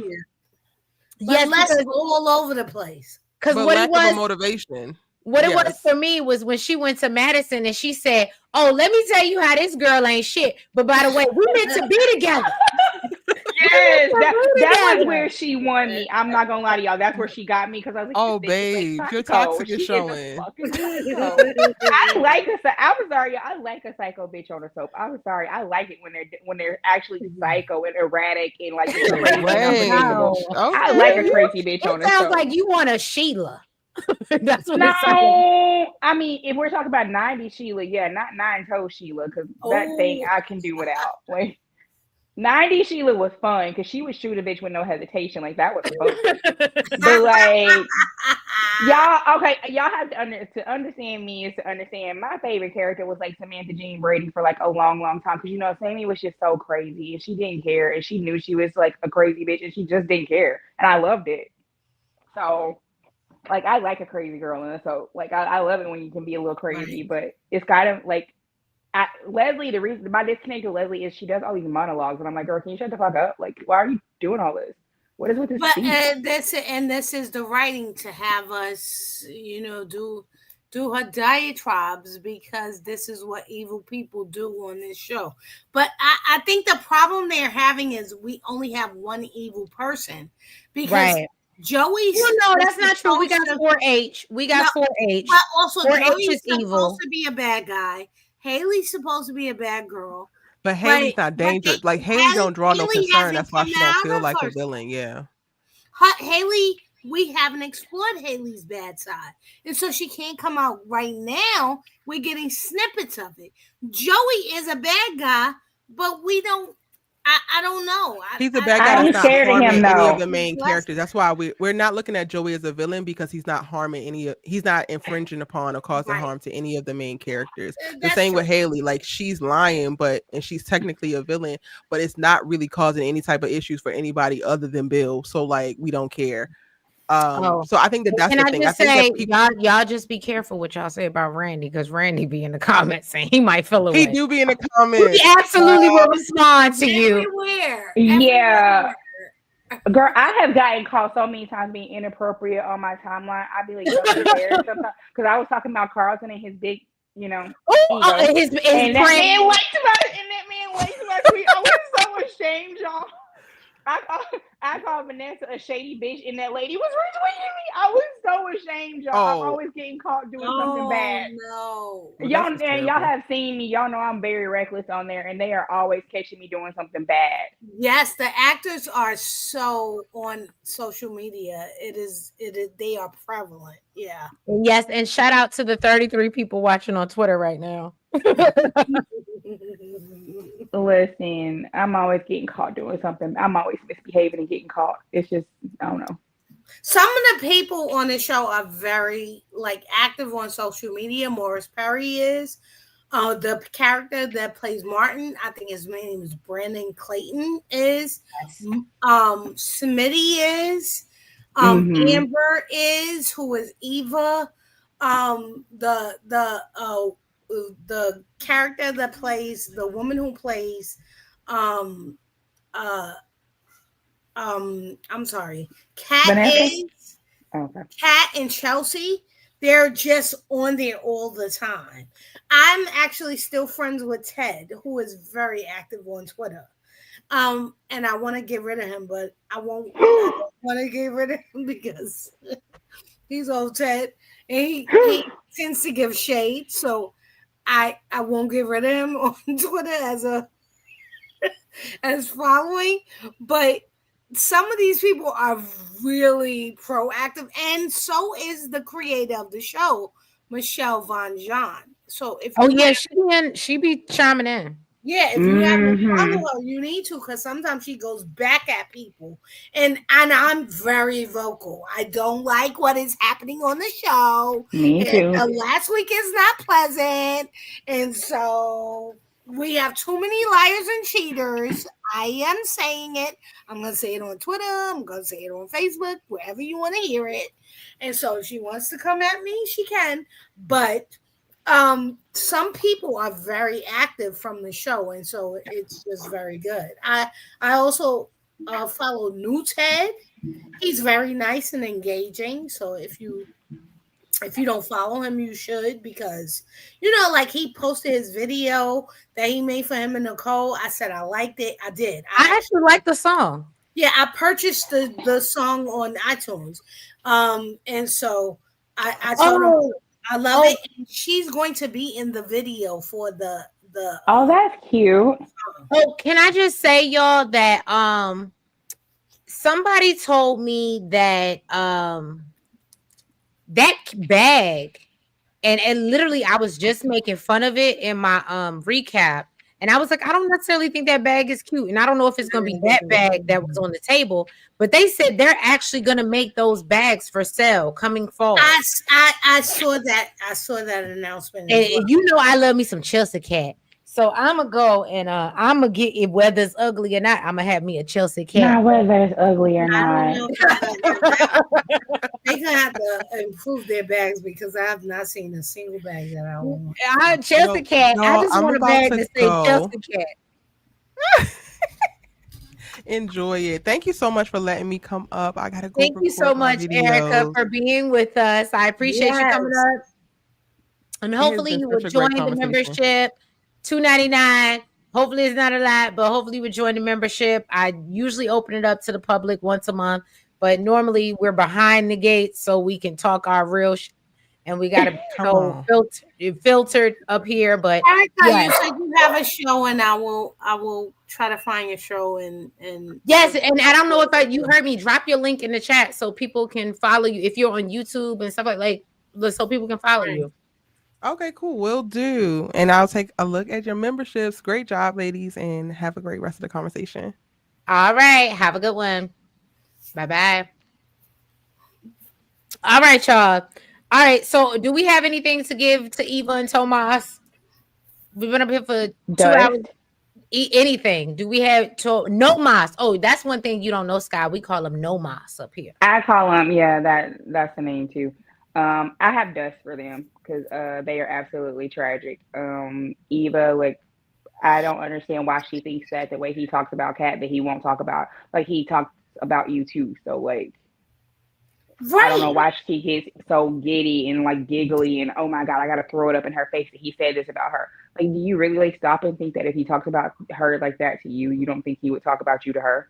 And she says she doesn't want to be this other woman, but she is playing in her face like the other woman. Stays trying to be the other woman.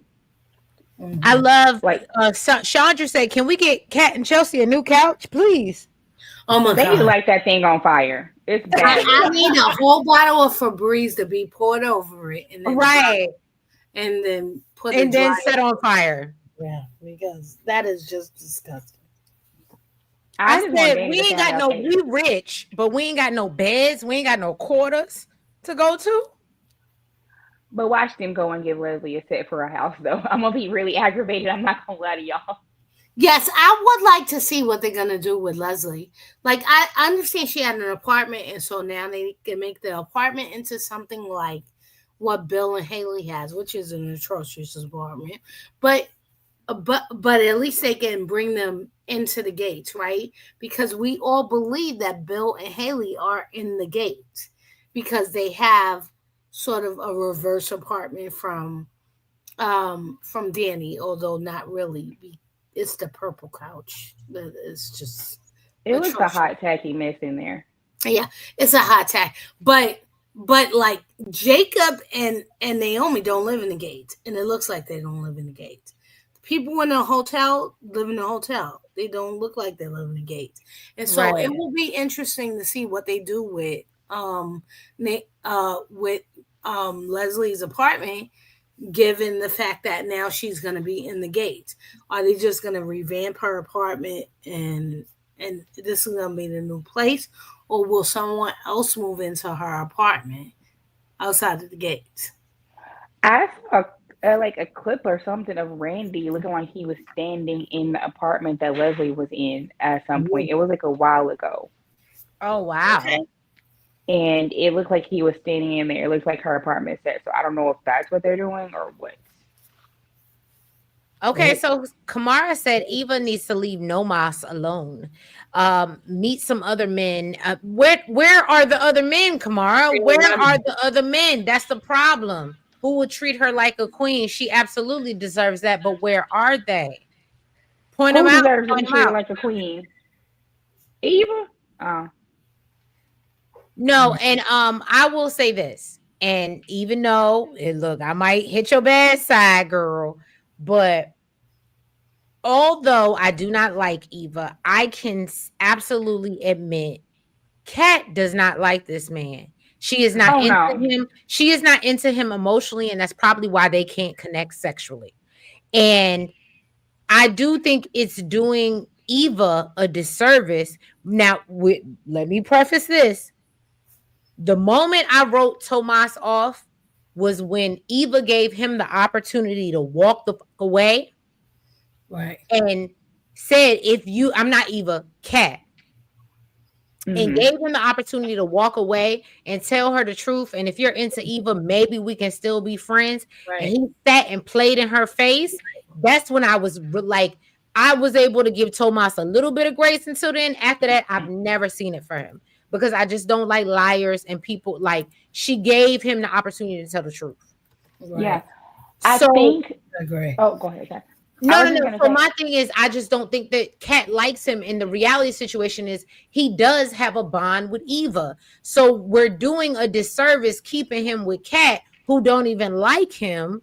Because she going to find out, even if she screws somebody else, that she don't like him. Right. So I just feel like, you know what I'm saying? Like, why not let Eva and them be together? And I felt like that was the opportunity, but I understand writing and drama and whatever, but I didn't like it because in real life, that was his opportunity to be real with her. I feel like with Kat, I don't, because like a lot of people think that she's doing it to get back at Eva. I actually don't think that. I really think that when she's with him, she's trying to convince herself, hey, I'm supposed to feel something. I'm supposed to feel this way. Because she doesn't have a lot of experience with men. So she thinks that it's something that she's doing wrong versus it's just not a right situation for her. And like people are like, oh, you try to throw your virginity away just to get back at Eva. And I'm like, I don't really see, when I hear the dialogue and see what she's saying and stuff, I don't think that she did that to get back at Eva. I think she did that because she thinks that this is what love or whatever is. And she thinks that this person that I have grown connected to just because we've been out together, we've done these things together, like I think that I'm supposed to like him more than I actually do. And she's trying to convince herself that she feels something that she just doesn't feel. And she is not experienced enough to know that, girl, you shouldn't have to force it. You should just feel it. Right. And like Tomas, like he has, like you said, he had the chance to leave her alone. He honestly wants to have his cake and eat it too. Kat looks better on his resume. Eva looks better, I guess, in his conversations. I mean, not on his arm because I wouldn't go there. But like, she seems better. Like he has better conversations with Eva because like y'all are both hood rats. Y'all both grew up poor. Y'all don't have anything. So y'all can relate to each other on a broke ass, ramen noodle level. Ramen noodle, yeah. Y'all can relate to each other in a project way, kind of way. Like y'all are like walking projects. Y'all can relate to each other in that kind of way. Like Kat, y'all can't relate because she didn't grow up like y'all. Like she had, she had things that you didn't, and I really feel like honestly, both of them feel like they resent her for the things that she had that they don't. Right. And thank you, Elaine, for dropping those links, being a wonderful moderator and virtual co-host that you are. And thank you, Sky, for being a wonderful co-host, virtual co-host as well. I appreciate you. Did you have anything to add, Elaine, on the whole Eva and Tomas of it all? Because I'm getting ready to move on. I mean, I don't like Eva and Tomas, and I don't like Tomas at all. Right. And I want Kat far away from him. But I would like to have another male interest of her age and group, and not Jacob, because I do get the feeling that that's where they're going. Even though, I also understand the platonicness of their relationship as well, but I also know how soaps do when they develop that into something more. Your friend becomes something more. But I want Eva is actually plotting at this point. Yeah, she's plotting. Because every conversation goes back to Kat. What's Kat? Where's Kat? Oh, I'm surprised she's not here. Oh, I'm surprised. So she, a couple of episodes ago, she said, I don't want to be like my mother.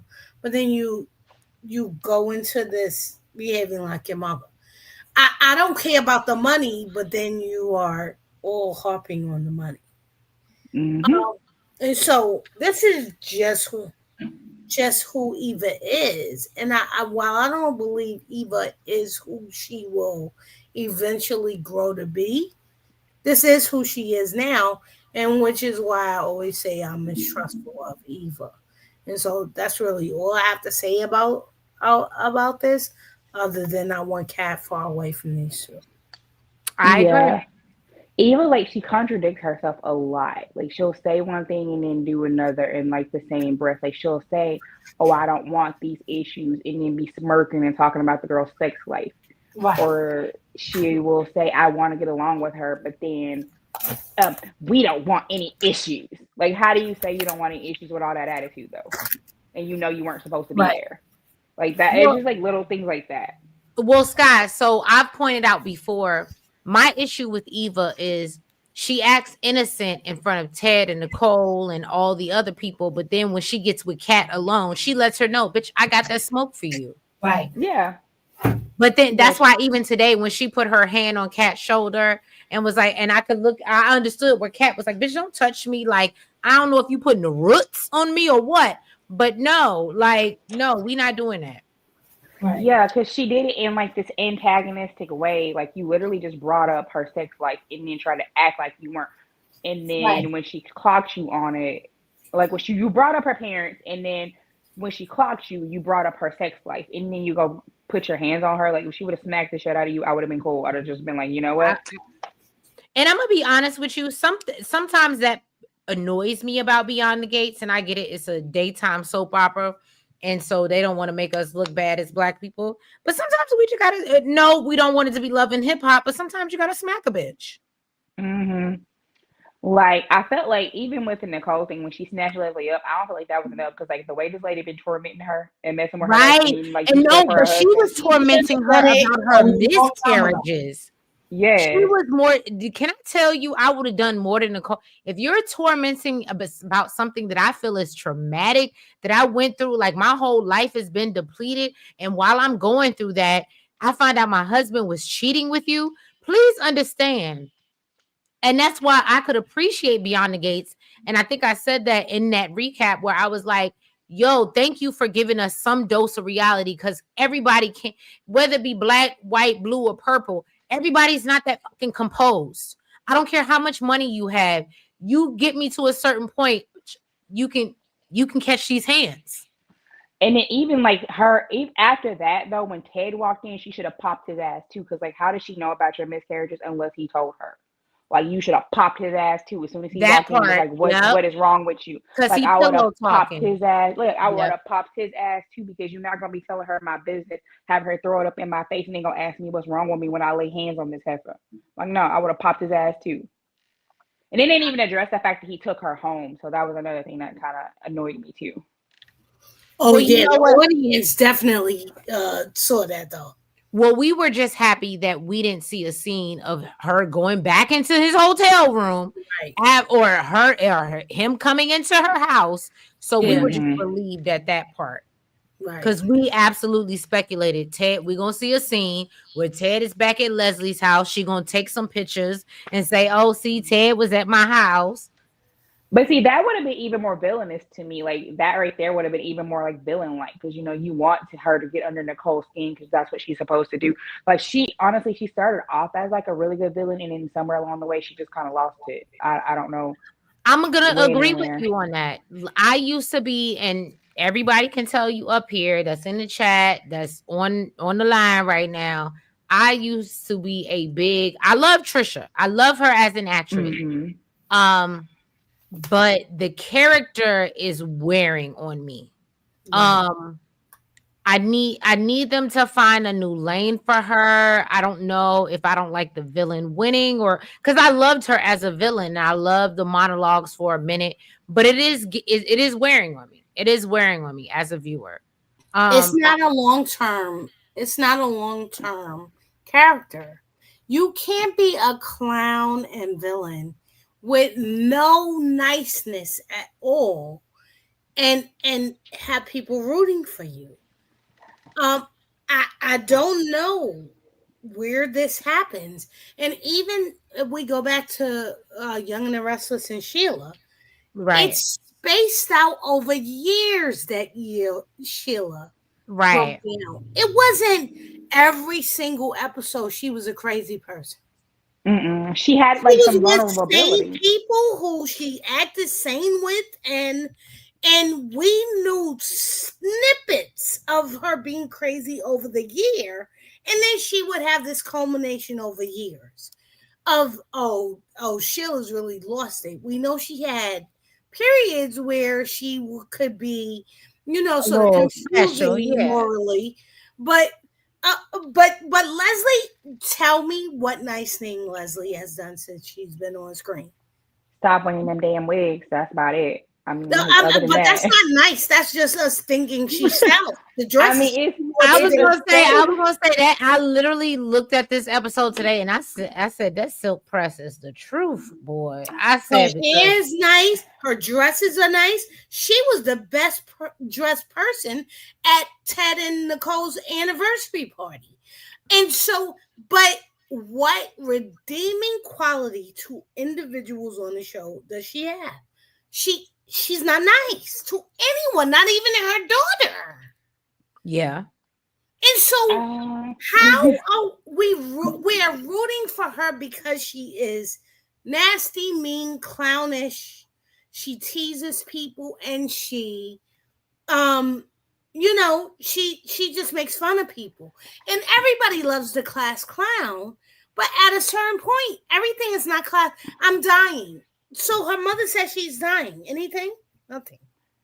She was like sad for like 2 seconds. When she was like, "Oh my God, you're dying!" And now she's moved on, and that's not her mother anymore because she's outraged for her mother that she has nothing to do with it. And then she called her Barbara something or another, and now she's like, "My mother, my mother, my mother." I'm like, "Girl, you don't even know." Yeah, you don't know her, and she didn't know you. And she gave you away, and she didn't want to know you.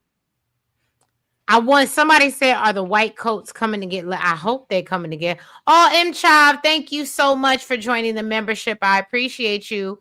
And Kimara said, so are the white coats? I want the white coats. That's what I wanted to see. I wanted to see when we first started this, everybody kept telling me, this is Sheila. This is Sheila. So I said, we need the white coats to come get her. I wonder if Nicole can use her previous time as her fake patient to commit that bitch, because I would love that. Actually, I would really see it for that. Something has to happen because the problem is, like Bill said, with the money, there's no stopping her at this point. Right.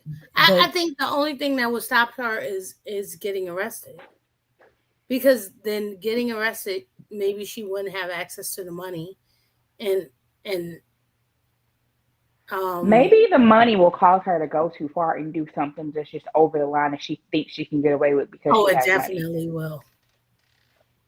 I mean, that's That the would only way be I can see good. this being a viable story. Because like right now, giving her Anita's money is just not looking good right now. It's looking really like cartoonish and just why. So Well, possibly that. y'all, do we care to discuss Ashley and Andre and their quote unquote breakup? Um, She said, "Girl, that's the scheme that Ty set up to put up with the bullshit." No, I think this is good. Again, I don't know how you feel about it, Sky, but I feel like Ashley is, and no disrespect if anybody is watching on Twitter from the show, I feel like Ashley's character is immature and childish. And I yeah, think we need her to go away and grow up. And then when she came back, her having the new discovery and being traveled, and then her and Andre being entroped, I could see. Does that make sense? Cause yeah, but she's so naive, and like she said, she's a bookworm. It just doesn't make sense to me. This is not a real storyline for him to want her. And then we saw today that Danny's making him work just to get back. Cause Danny already said, "Look, I told you where I stand, but you would still get this kitty. But now right. you got to work for it." And I was like, I love how Danny. That's why I love Danny. You gotta work for it, Ninja. Okay. Um, I had to laugh to keep from crying because this story is so utterly boring. I'm sorry. Okay. And so No, I was I want making your real jokes thought. yesterday. I was like using Mary J. Blige lyrics to get me through because baby, I was so like just out of it. Like I was so ready for them to get off my screen. And like because she like first of all she ran off. She didn't let him explain anything. Like what's crazy is she did to him what he did to Danny. When Danny took Haley to the hospital, he just assumed she was there because of Bill and didn't Right. ask her about why she was Yep. actually at the hospital. That's exactly what Ashley did to him. So I was like, it ain't so fun when the rabbit got the gun, huh? Yeah. Yeah. So and then I was like, all the time that Derek was loving you, you was busy loving yourself. Yourself. Because Amen. Oh, girl. Girl, oh my goodness, we do songs over here too. I was gonna say I'm a jukebox girl when you said that, because I literally thought of that. and I'm gonna tell y'all the black people got it. They was like, girl, for real, for real. But like other people that didn't get it, they were like, yeah, because she's just so selfish. I'm like, y'all don't even know where I was headed with this. I just literally had to say something to keep me from like being like, oh, this shit is so boring. Because I feel like I've been like one note when it comes to her, and I'm always like, ugh, he looks so ridiculous when he gets around her. Oh, she gets on my nerves. Oh, here comes Olive Oil Wilder. Laura, what I call her? Olive Oil Ingalls Wilder. I'm like, here she come, y'all. And I felt like I was just so one note, and so I like had to do something else different just to keep from like saying what I normally say, which is this bitch bores the shit out of me. So like I absolutely I get that they need to have characters that aren't like, as spicy as the other ones, but like if you were gonna put your weight behind one of the, WPs, then you should have put it behind the one that actually, is captivating on screen. But I think Ted on screen is giving him what the audience is saying. Like, all right, if you want to be with Ashley, okay, that's what. Like, Right. Ted Thank is you. so sarcastic when he's talking to him, and so I actually was here for Danny's talk when she was like, "You go to this liar and cheater for advice and not to me." Like, why would you ask him? I was literally saying the same thing. Like, why would you ask him for advice? And his life is in a shambles. I was cackling when she called him Uncle Can't Keep It in His Pants. I was cackling. My God. I was what laughing it was at so for much of the me dialogue today. was when was it Danny? I'm trying to think about it. Was it Danny? And she was like, okay, skip past me and I'll get back to it. Okay. Right. I had a brain I probably can tell you. Like if you tell me what the dialogue was, I probably can tell you who said it, more than likely. Right. I feel like it was between. Oh, when she said something about some of us want a vanilla milkshake. That's what it was. Yes, when she said yo, the heart wants the heart wants what the heart wants. Yeah, she was giving it to both of them, and so she lit him that's up what today. made me feel like Danny is solid in who she is. Yeah. What I did not want is for Danny to be misused and abused in the same way that she was with Bill. And so I wasn't certain she was in the driver's seat in this relationship with Andre, because she kept going, oh, I care about you, and then I don't know. But when she let Andre go, that told me she was in the driver's seat. Right. When she joked about it with Nicole and Vanessa on their girls' night, and she was like, "That told me I'm in control of this." That's why I sneaky link needs to say, "Let's sneaky link." Right. I said to myself, "Danny got herself. Danny is not heartbroken, and that's what I don't want." Right? I know she wants Bill, but I don't want her to experience someone else doing the same thing that Bill did to her. Right. Sort of piling on, because I don't think the Bill thing is about Danny at all. I'm gonna tell y'all what really got me was when Ted was when he was explaining it to Ted, and he told Ted that he broke things off with Danny, and Ted was like, "You broke it off with Danny for Ashley?" Right, the supermodel. He was really like, "For real? Like, really? You for left real Danny for the nurse? You left the supermodel for the nurse?" Like he was legit shook. He was like, "Boy, what are you doing? These are the bad choices." But you know what though? It goes back to Elaine's point. That's when we saw Ted's classism and how he thinks.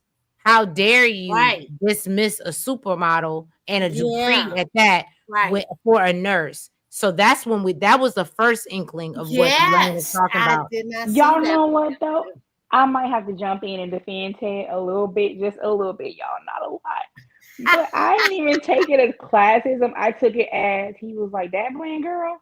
That bland. It was no seasoning. No, it was that too, because we was like that. That plain oatmeal, like that plain oatmeal. You really okay? Like you literally just like oats, cream of wheat. Right. He was like, no butter, like no sugar, no salt, right? Like no nothing, nothing. Okay. Because he did say you was with a supermodel and you left her for the nurse, and it's both classism, but it's also we're saying the same thing, like supermodel and what did I call her? Toast milk toast. Milk toast. I love that milk toast. Which is just something like. And I don't even know what milk toast is. Y'all. She is like lactose free milk, y'all. She's not even good milk. I'm sorry. The girl is lactose free milk. And it'd be different. And I guess the reason why I like Vanessa is because she is the complete opposite of Ashley. Like she don't give a damn. She just don't give a damn. Right. Like, but she is the fire. Like the actress, she gives us something where Ashley is like bland, boring, no seasoning. Like Vanessa is a garden tool, and she lives in it. And she loves it, and she does not care that way. Like I love that she doesn't care what people think of her. Like she has no damn discretion, and she don't care. She's just like, okay, you see me with my boyfriend. Okay, my husband see me with my boyfriend too. Like how y'all gonna be mad if he not? Like, and even if he is, I pay the bills here. She's like, baby, this money is old.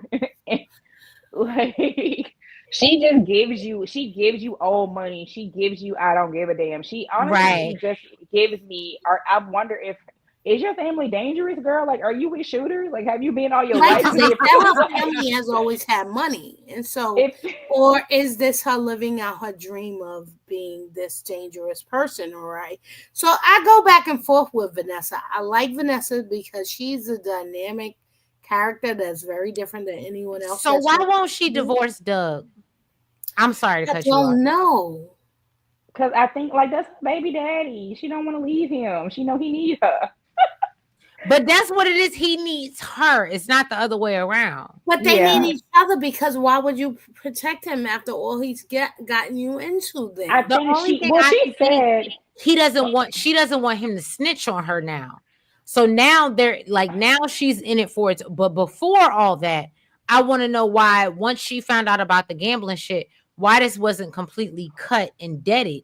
But I think she does love Doug. She did, yeah. She said she was very not, much in love with Doug at one point. She said she was really, I really think in love with Doug. really out here caping for Doug. I can't stand Doug. I don't like Doug, think but she has Doug's really, back, really and he has hers. As difficult as this complicated relationship is, I think at the end of the day they have each other's back. I just don't think they should be married.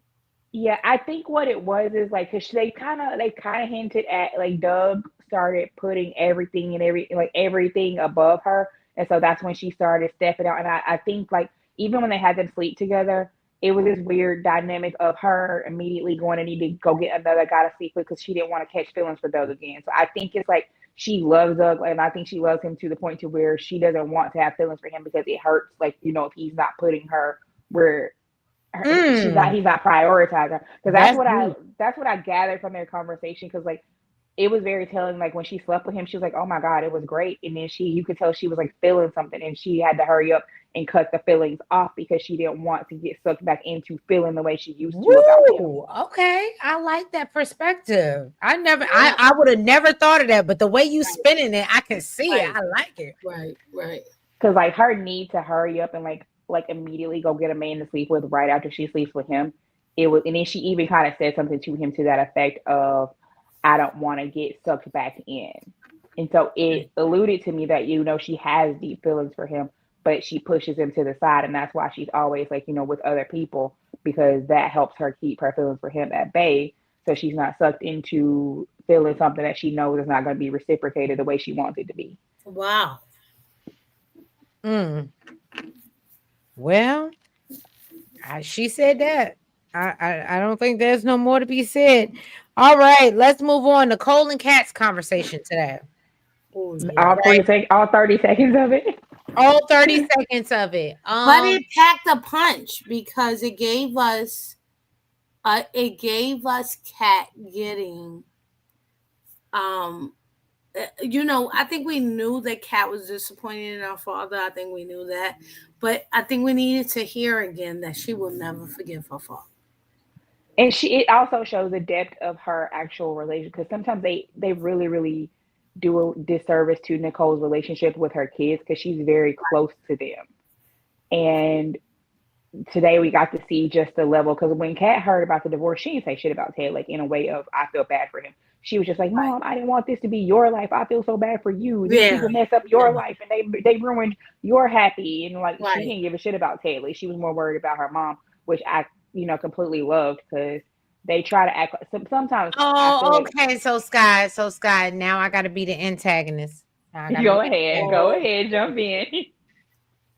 So it wasn't always that way, because when it was Kat pleading to her mother and trying to get her to see her way about Eva, Nicole didn't get. So I get what you're saying about Kat, and she gives her mother that grace, but Nicole didn't give her, and literally, I used to drag her for it too.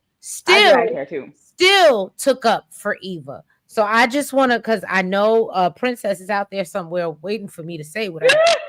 Yes, I did not like her saying, "I'm not as angry at Eva," because you should be just as angry at Eva. Yeah, Eva is the one that was in your face every day. They continue to give Eva grace from Nicole's perspective, and I think Nicole will break out of that perspective the angrier she becomes and the icier she becomes.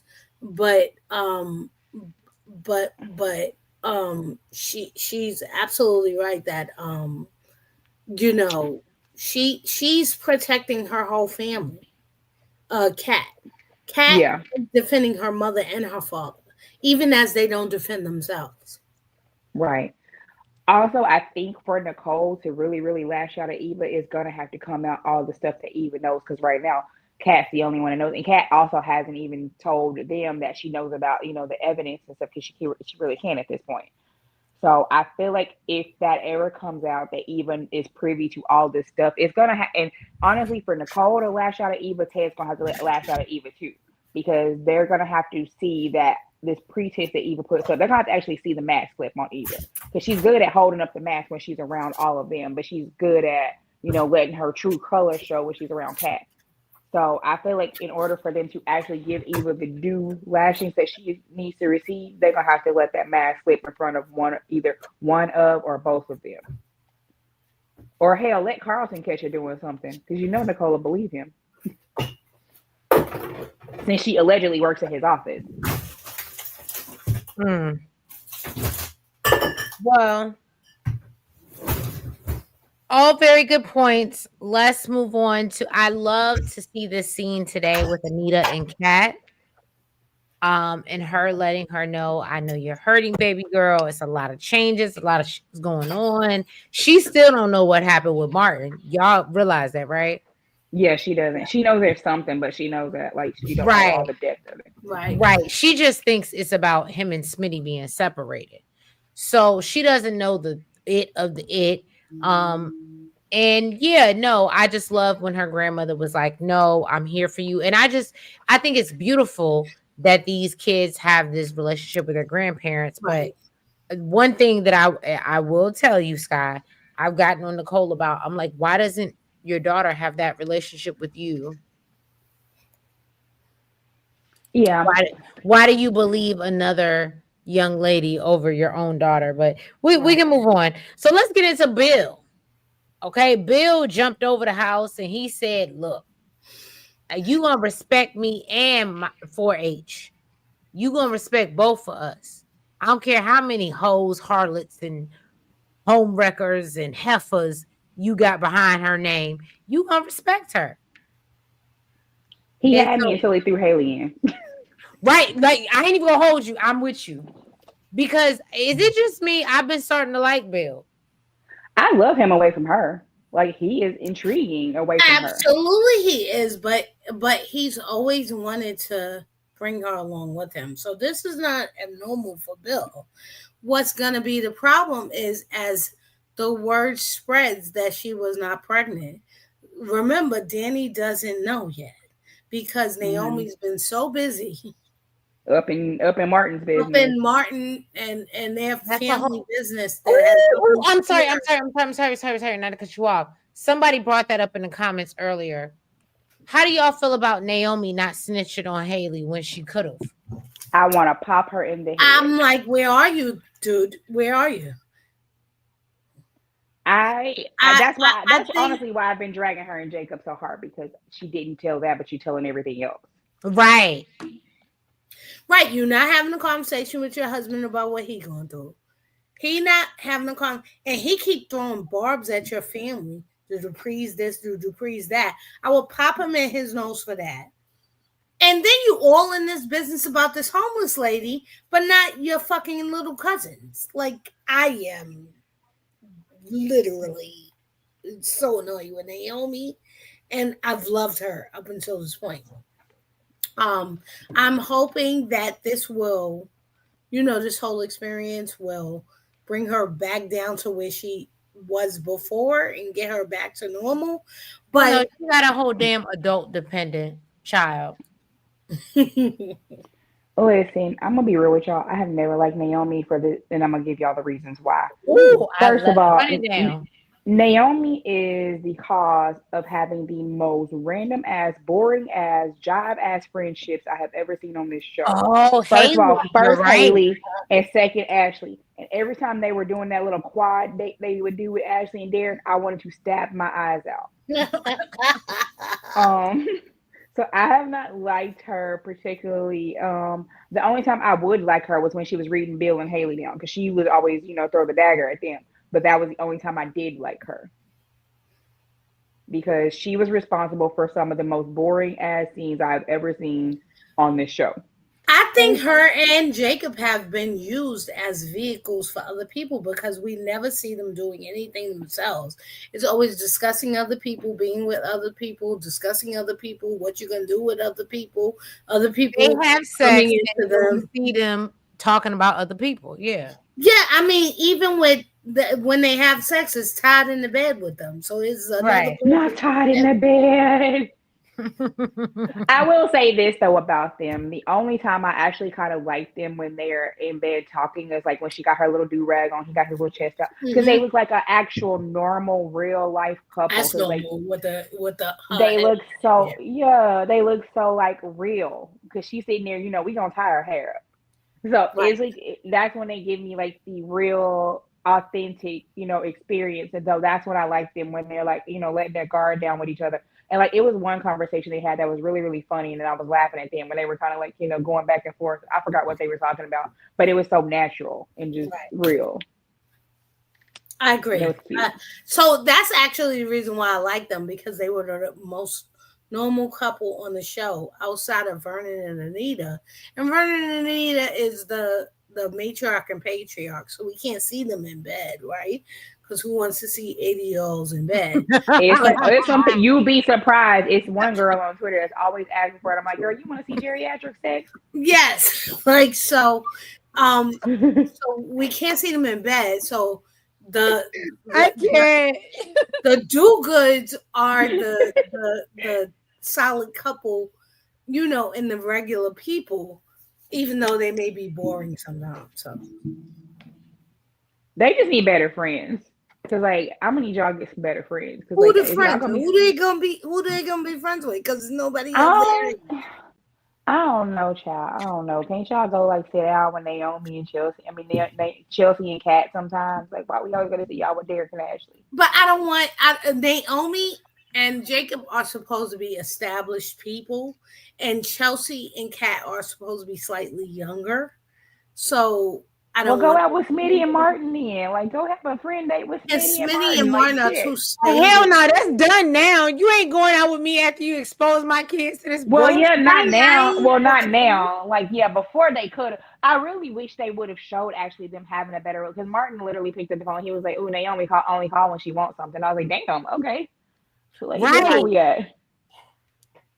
But I actually appreciate that, because it lets us know the dynamic. Like, this was not a comfortable. That's why I was so angry. That's why I was so like in Naomi's ass on my review, because I was like, y'all don't even have that relationship where you could. It was within 24 hours. Naomi found out at 3:00. She was calling Martin at 4:00.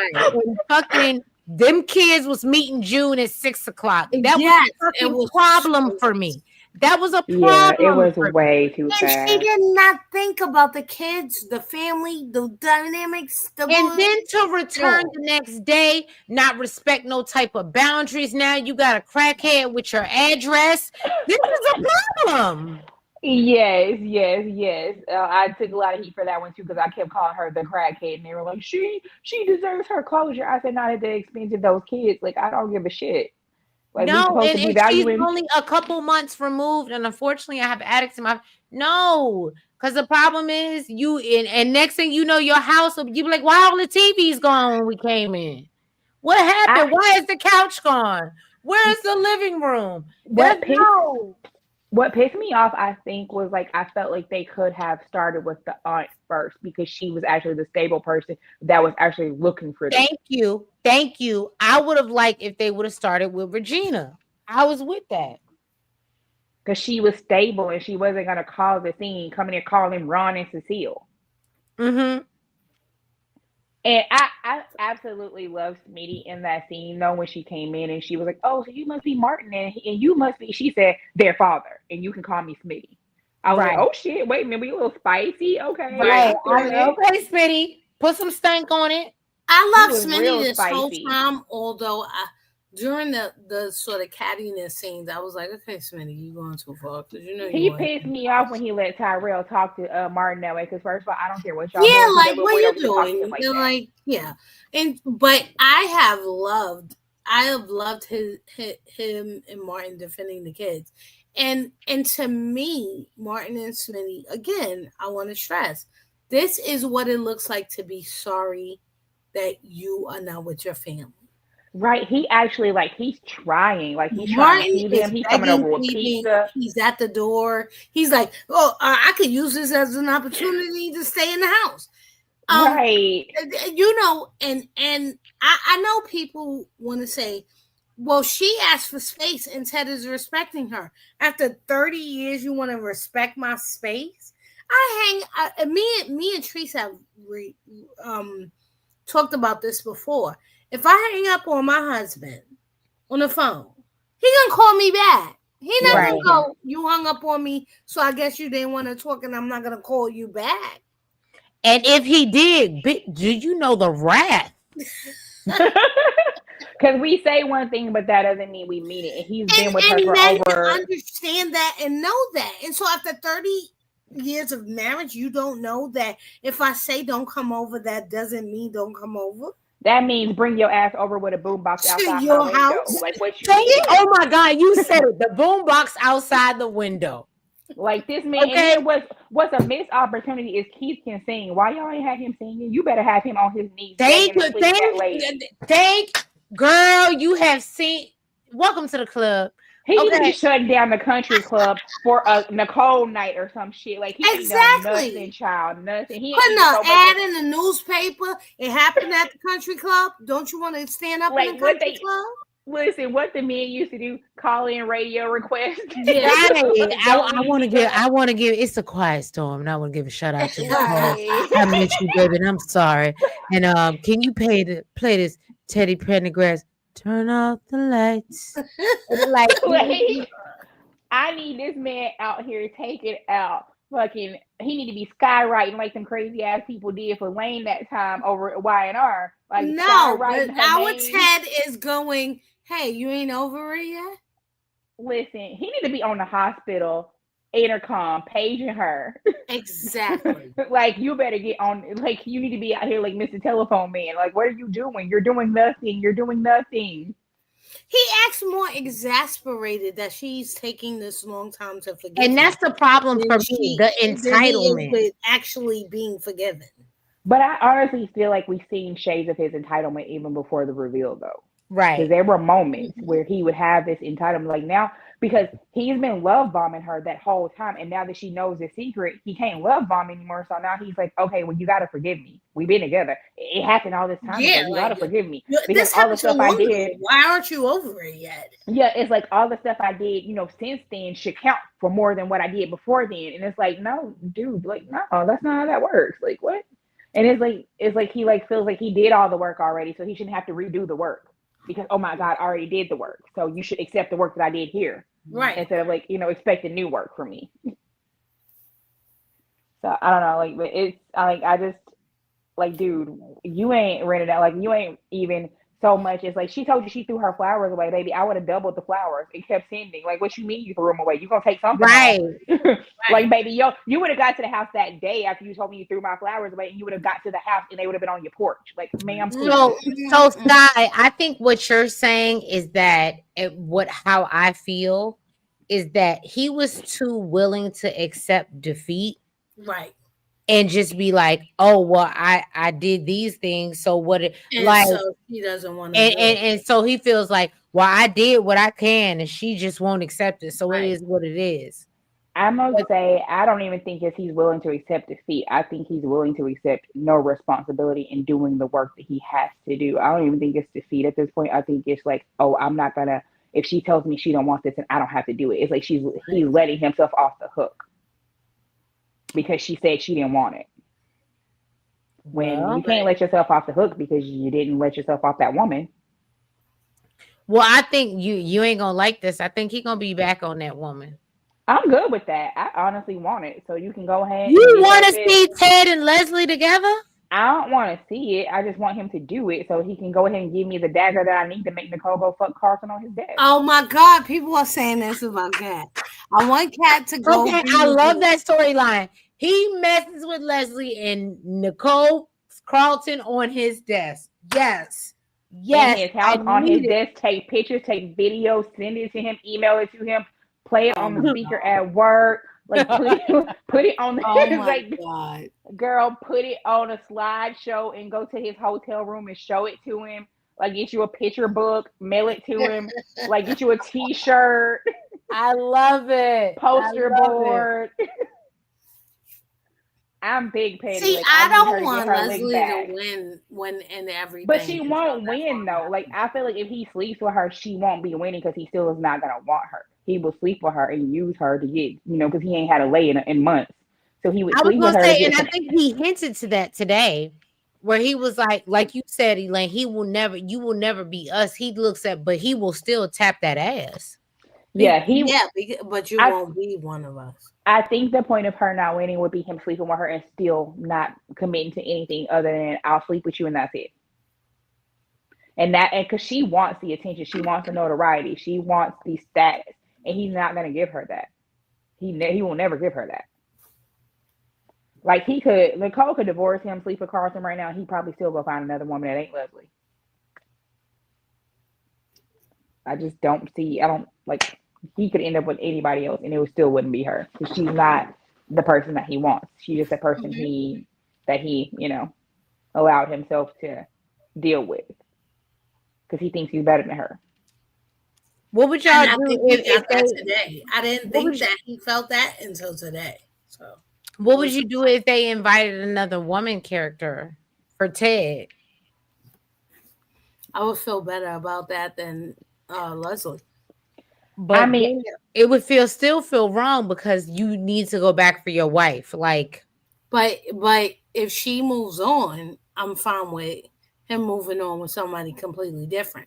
I'm not fine with him going back to the woman who caused this problem in the first place that you claim didn't mean anything. Oh, you better than me. I need you to lust after me forever. I'm like, I want him to move on, but not particularly move on. I want him to move on and think, and whoever he's with to think he moved on, and him to think he moved on too. But he's still in the back of his mind wants that woman, and he can't have her. Oh, I think that's always going to be the case. Nicole is his end goal, just like Bill and Danny are end goal. But they're inevitable because, and one thing about Bill and Danny, the only way we see the real Bill is when he is letting his guard down with Danny. We have never seen him. And so that can't not be the case.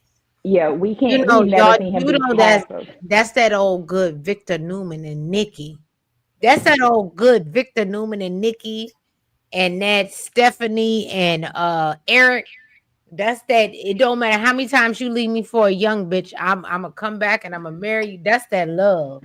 That's that love. Yeah. It's Tom. It's Tom. You can't be Tom.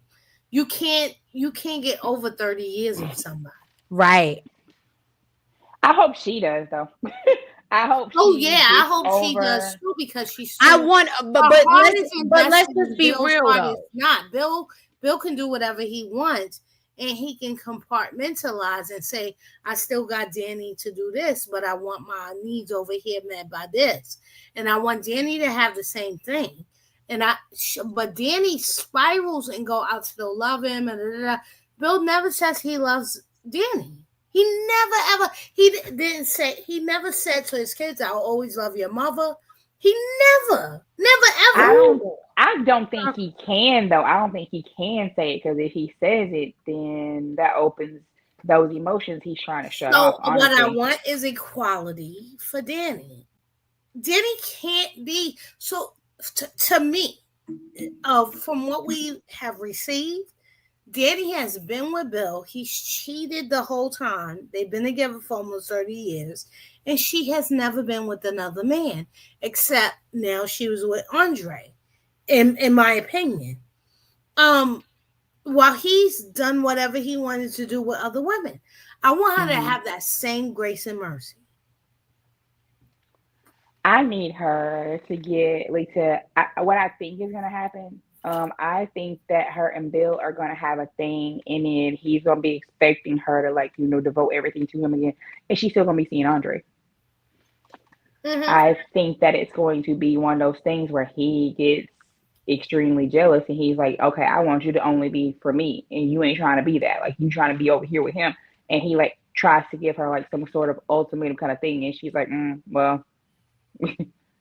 You got a whole situation over here, and I really feel like he's going to have to be the one that is wanting all of her, and she won't give him all of her anymore.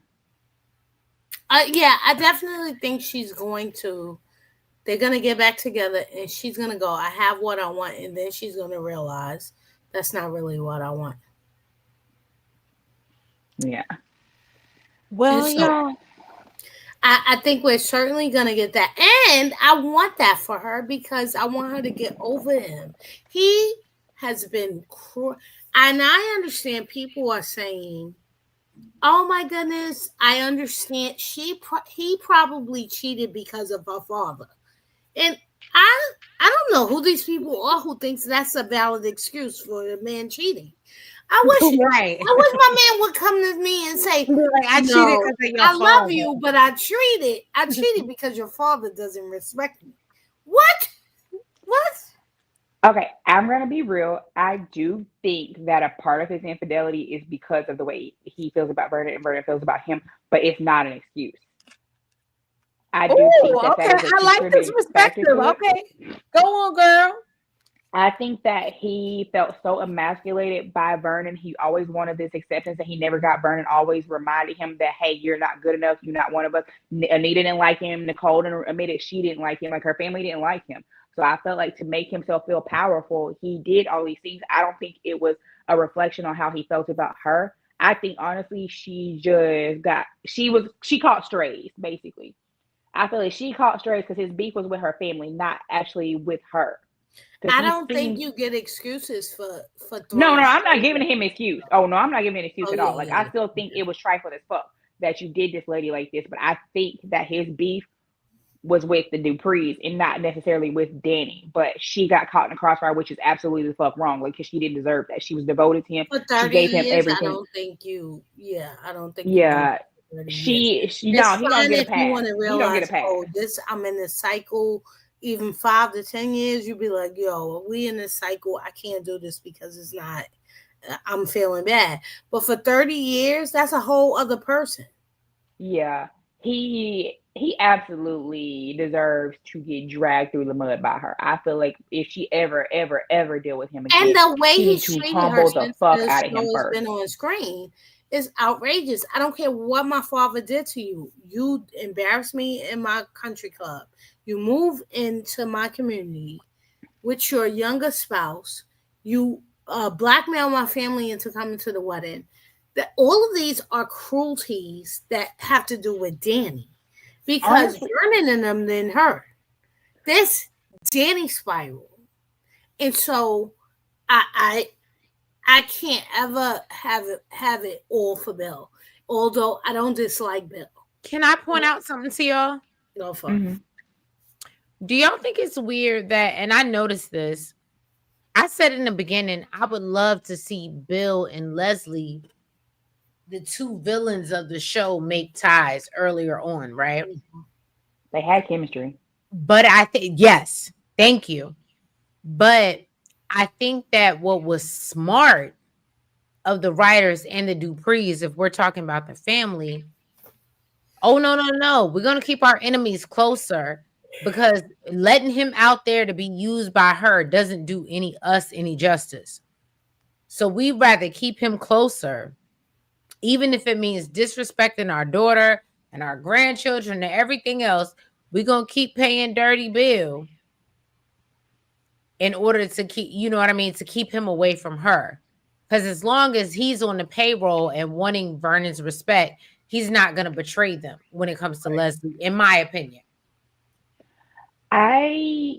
So looking at today, I really think it's more so of them just not wanting to get their hands dirty. And like he said, they use him to do the things that they don't want to do because it doesn't, align with their image of the great Duprees. So I do kind of feel like they use him in a capacity because they know he's unscrupulous and he will do the things that they don't want to actually voice that they want done. I think he is literally the dark, the devil on their shoulder. Basically, he will do the things that they want done or they know need to happen, but they won't say it out loud. He says the quiet part out loud, pretty much, and they can use him to do the things that they know need to be done, but they can also have plausible deniability because we didn't actually say that we wanted it. but they know he will do it.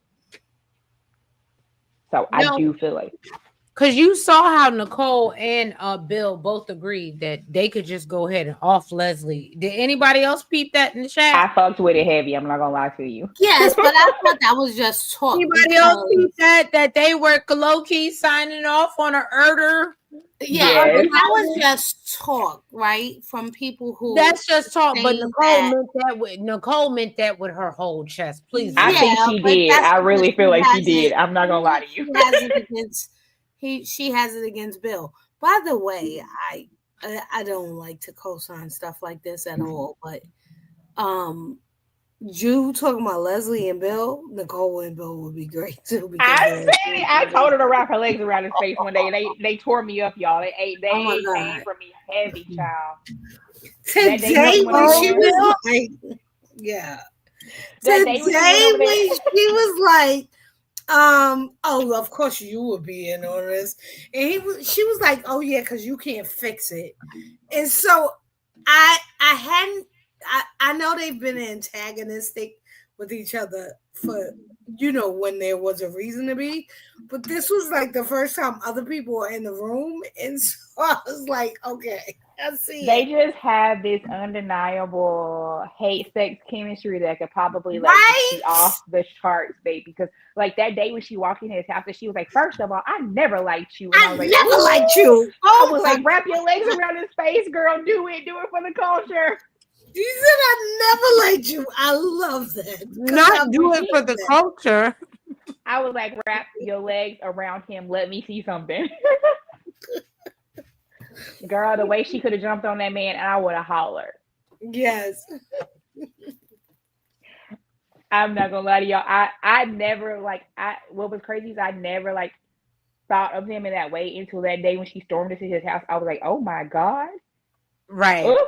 And I never liked relatives doing other relatives either. So that's why I'm so disturbed by the Cat and Jacob thing and whatever. So I'm not advocating for that, but I certainly saw that today when they went at each other, in front of Vernon and Anita. I was like, whoa, look at you. Listen, I'm realizing I'm gonna have to get undisturbed because the pictures are real slim on here, and I gotta take the chemistry where I can get it because they really don't have the pairings matched up very well on this show. I really feel like they should have left a lot more open so that we could get to the good pairings that we see who it has chemistry. Yeah, because now I'm like, damn, y'all really should have made Nicole and Bill like something. I don't know because I feel like they forced stuff that didn't need to be forced. But people did need to be established as couples or whatever. But they didn't need to force Tomas and Kat and Chelsea, and they didn't need to force all of that. Honestly, I feel like they should have just started with Anita and Bill, like Nicole and Ted, of course, and then Martin and Jacob. I mean, Martin and Smitty, sorry. I said I'm having an issue. Martin and everybody else and everybody else should have been open so that we could see what needed to develop first before y'all started throwing off themselves together. Yeah, and let the writing flow where it flowed, and everybody's just happy and free. Although they could have done the Chelsea story, I didn't understand the Chelsea story because I don't know. I just but somebody gotta get kidnapped. Chelsea. So Chelsea's gonna get kidnapped now, but I mean the whole. Because you gotta think about it. Who's the most the smarty kids? The smarty kids are important to the June storyline. Mm-hmm. But I literally was thinking this week. I said, outside of Madison, why is Chelsea here? She don't talk to her mother for real, unless she need her for something. She gives Kat the worst advice. She gives Kat the worst advice. She's not here. So I was just like, she doesn't talk to her daddy because we didn't see the whole lawsuit getting summed up situation. They kept that from us. So I was like, what are we doing? That's the one person that could go missing and we wouldn't miss for real. Does that make sense? We wouldn't nobody know, but Madison. And Chelsea, I mean, well, and Kat, because she lives with her, but I think she's getting kidnapped before that little purse thing. So they actually are going to notice because she's getting kidnapped tomorrow because it was in the upcoming. Yeah, but it's like they're supposed to be having that purse thing coming up too. So her getting kidnapped right before that is going to be suspicious because she's not there and she should be.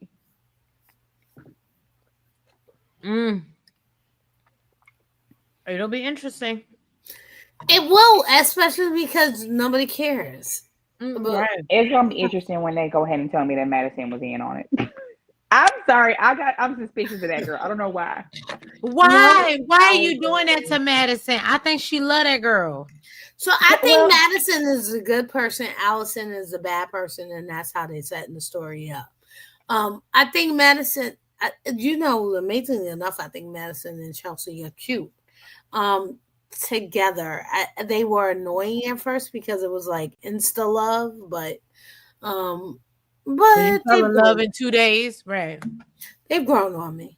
I think it was the way they did it, because they had like Madison. She acted like she was uninterested. Then the next day, she was trying to get away from her. Then she was like, "Oh, I was just starstruck."